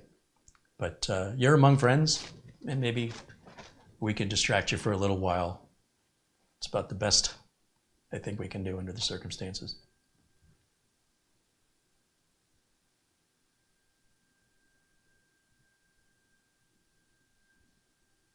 Kevin Doan pops into the chat room, says hello.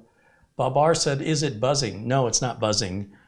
If I walk over to the streaming computer, it's got a, if I take my microphone off.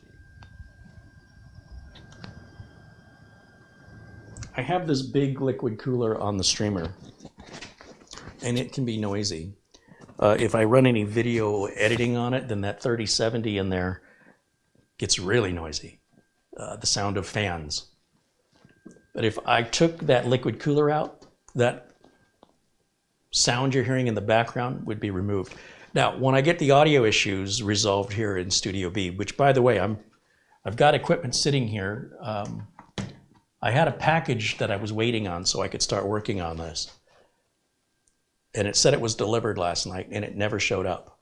And I walked around the neighborhood like a madman with a flashlight because it was dark, looking at my neighbors and neighboring streets that have similar addresses to see if it was dropped off in the wrong place. And it was delivered by USPS from a seller on eBay.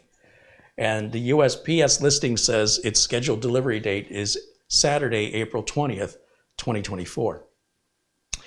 Well, that struck me because I know Saturday is not April 20th. I didn't notice the 2024, but it said your package has been delivered ahead of schedule. It has not been delivered. It's not here.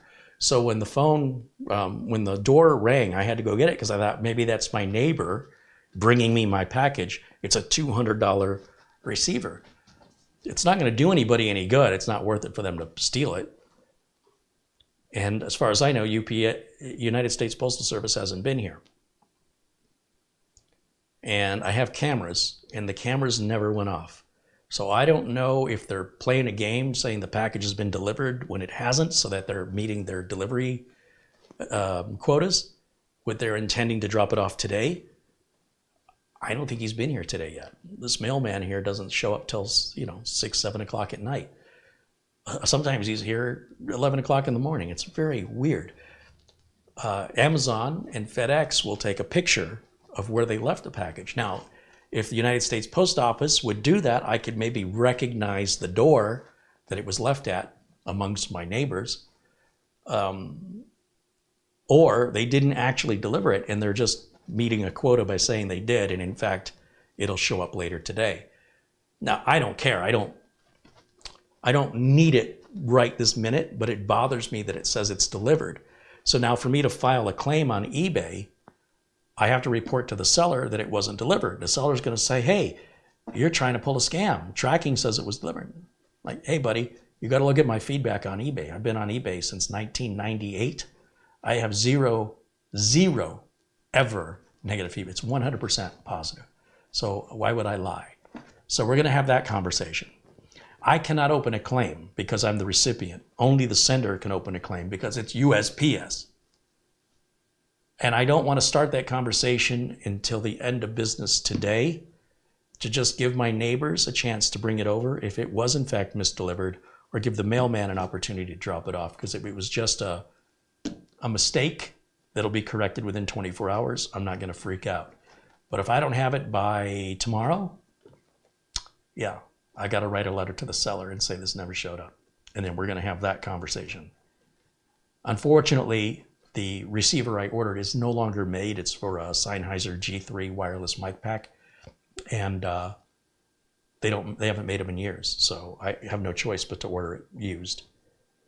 And I haven't had a problem with eBay before, but I have had a problem specifically with United States Postal Service misdelivering mail.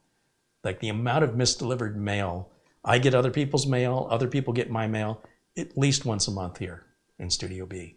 They're just terrible. United States Post Office is probably the worst delivery system. Never had a problem with FedEx. I don't think I've ever had a problem with UPS. I certainly have never had a problem with DHL. And Amazon nails it every time, because Amazon, I get a picture. So at least if they misdeliver it, I can recognize the door and just go over to my neighbors and get it. Without that picture, how do I even know the guy? You know, I have cameras. I can prove there was no activity on any of the cameras. So he never showed up, or she. Something winds me, something like that is suspicious, and it really winds me up because I'm being lied to, or somebody made a mistake and I want to know which one it was, and I want to know now. And they don't make it possible for me as the recipient. The United States Post Office does not make it possible for me to alert them, hey, you literally sent me an email saying this package was dropped off. Where's your driver right now? Because if you ask that driver in 3 days where he dropped it off, how's he going to remember?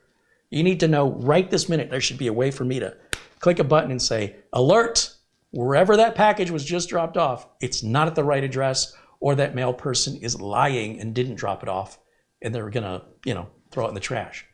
So we need some verification system in USPS to be put in place. This is driving me crazy because until I have that piece, I can't address my new audio setup. And the new audio setup will probably filter that sound right out. So that's how we got onto that long rant. All right, we're just about 2 hours here, so I think we'll wrap it up. But thank you guys so much for hanging out with me today. Thanks for your questions. Thanks for your for interacting with me.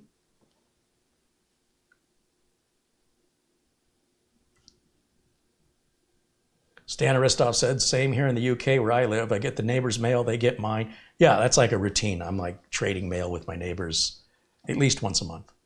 And one time I caught the mailman. Like literally, he put the mail in a box and I stopped him. I said, hold on, this isn't my address. You got the numbers all backwards. And he goes, oh, it must have got stuck. Really? So the dyslexia isn't the case. It's the mail got stuck. And I didn't argue with him. I just said, just the ability to catch him red-handed and say, you fix this. You take it to the neighbors. That's not my job. It was a tiny little win for me. And I thought, man, if I could do that more often, maybe I could embarrass him and shame him enough that he'll pay more attention. You have one job. It doesn't require a college education. You see the address written on the envelope, you see the address on the house, you match those, and then you drive the car. Pretty sure anybody in high school could do this job. So I don't know what the problem is. I understand mistakes happen, but the frequency is ridiculous. It's almost like they're doing it on purpose.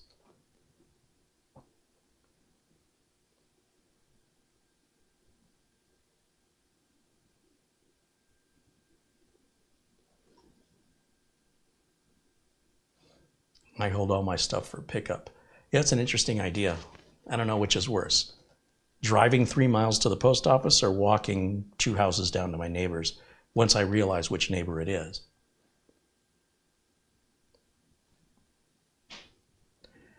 Okay, Cordius Technology says USPS does take a picture. You have to go up to the post office. They have it on file. Interesting. Well, if I could just get a hold of the USPS, they won't talk to me because I'm the recipient.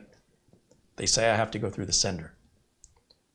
But if it shows up between now and then, I won't have to go down that path. That's why I'm going to procrastinate for 24 hours.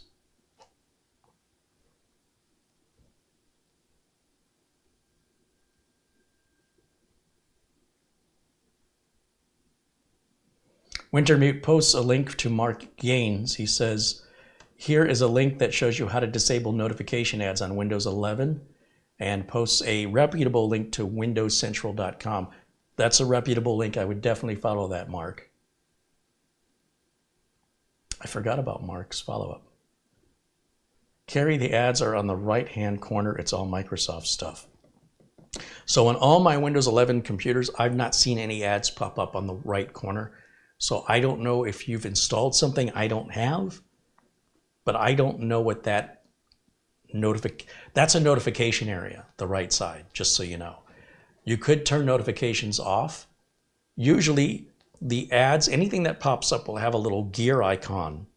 And if you hit the gear or the cog, it should have the ability to turn those off. And they're usually right on the advertisement. Otherwise, you can go to notifications, which is the little square box in the right corner, and then go to the settings on that. And I always turn notifications off because I don't want to see notifications about, have you made a backup and your antivirus? And even still, the antivirus notifications will still pop up from time to time, but it reduces to the point where I get notifications once every other week or something, every 2 weeks. But they don't pop up. They're just like a little number 1 or number 2 in that bottom right corner.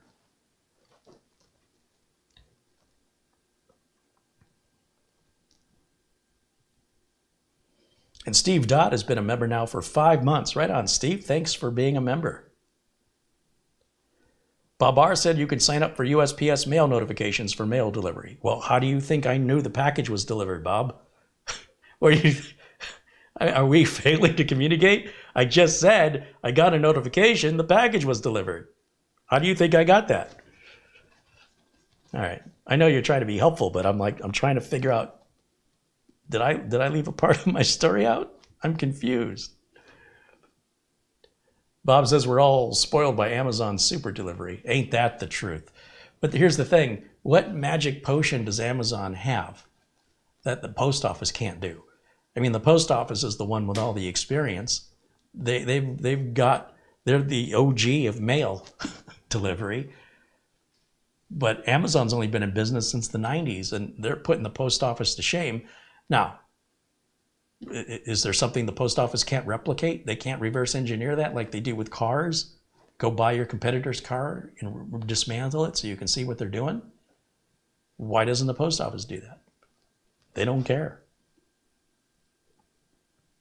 Mark Gaines says, thank you, Carrie. It got sorted thanks to Wintermute. All right, well, see, users helping users. I love the community. Thank you guys so much. And thank you for the follow-up, Mark. USPS is so gangster.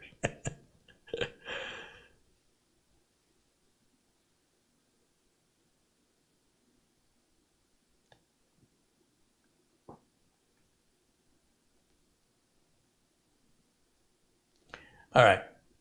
I think that's going to wrap it up for me for today. Thank you guys so much for hanging out. It's been a little over 2 hours. I think that's a good time to wrap it up. My thanks to the folks at Beelink. Yeah, if you're looking for a little mini gaming PC, like I said, try putting together a computer at this price point, matching the specs. You can't do it. You're going to be $100 to $200 over what this costs. Order it from Amazon. Some people are saying there's a $40 off coupon. That brings that price to $511 for that much power and performance. You have 30 days hassle-free returns at Amazon. That costs you nothing to send back. for any reason. If you don't like it, just send it back. And then if you decide to get one, whether you decide to keep it or not, I'd love to hear from you. Let me know. Did you buy one? Did you like it? Did you not like it? And if so, either way, why? What is it you like about it, or what is it you don't like about it? I'd love to hear feedback from reviews that actually matter. The reviews coming from content creators don't really matter. It's the overwhelming statistical. So when you get a bunch of consumers giving you feedback, that is far better of an evaluation of being unbiased by seeing what the consensus is. Is the consensus is overall we like it, or is the consensus overall we don't like it? And if so, is there a consensus as of why? So there's only so far my imagination can go. You guys use your computers for all different stuff. You have all different requirements and all different operating atmospheres that you're using it in. So there's no way I can replicate. There's no way anybody can replicate that. The feedback coming from actual people who bought it is far more valuable than feedback from any content creator. And so you voluntarily just leaving a comment on this video if you bought one, or tell us why you didn't buy one. What is it you don't like about it? I would love that information as a technician to put myself into the minds of my customers, which is what I do for a living. That's why I feel like a better idea of what misconceptions consumers have and what expectations consumers have, because I deal with consumers every day in my business. Most content creators are hobbyists, they're enthusiasts, they only care about what they find important, and they assume everybody else thinks the same way they do. That drives me crazy, because as a person myself, I've been told I don't think like most people do. And I see that as a compliment. There's no way I would think, because something's important to me, that it would be important to anybody else on the planet. So it bothers me when people, it's like a narcissism, that if this is important to me, then it's important to everybody. And it just shows me how disconnected they are from reality. And that means anything they have to say now has just lost value to me. So to alleviate that concern, I'd love to hear back from people who have an opinion on it. And if you do, I'd like to hear it, and I'd like to hear why. Doesn't have to be good, doesn't have to be bad. Maybe you're undecided. Why are you on the fence? Where are you hung up? I'd love to know that too. So this is not TV, this is YouTube. The whole point of it is to be interactive with each other. And it's up to you to decide to do that. And I hope you will, and I hope you're respectful. I hope, when you leave your comments. That's it. Thank you so much for all the contributions today. Thank you to my friend John and Jack Wilson, and to Mark Gaines and Planet Cryos. Thank you to Luke Greenia. Thank you to, I was looking in my email here. Our buddy Peter Laycock, of course. And for the super chats that came in, which I thought I had a screen up with those. Where'd my screen go? There it is. Stan Aristov, Winston Liu, Ian Gooch, Mats Olaf Rickardson, Mark Gaines, Kevin Crowley, Martin Hogg,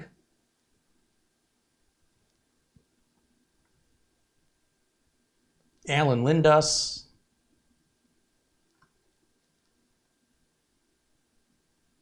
and welcome new members, Chico48 and David Tracy. Be sure to catch me on my members only live videos. Those new members, there are videos I do every Monday at 1 o'clock Arizona time, Pacific time currently, that are for members only. They're very small audience and attendance. It's a little more intimate, a little more one-on-one, and I hope you'll join me. If you miss it, you can always watch them, as well as the ones you've missed once you're a member. Just a lot of it's just chit chat, what's going on, and what is planned for the channel for the week, as well as what's ever on members' minds we can discuss. That may not be appropriate for a public video, but is fine on members only. And so that's one of the benefits you have as being a member. And I hope you'll join us this Monday at 1 o'clock if you're a member. Stealth Mode has now been a supporter here for 11 months. I'm so excited to see that first number change to 12. Yeah, it's coming.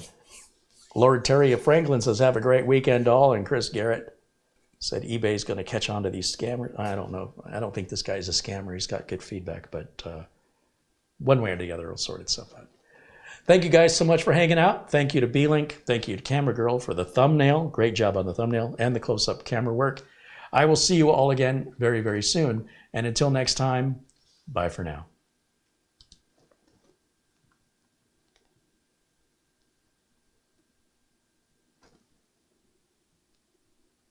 I'm looking for an outro. I did not have one queued up. We'll just do this quick one. Bye-bye.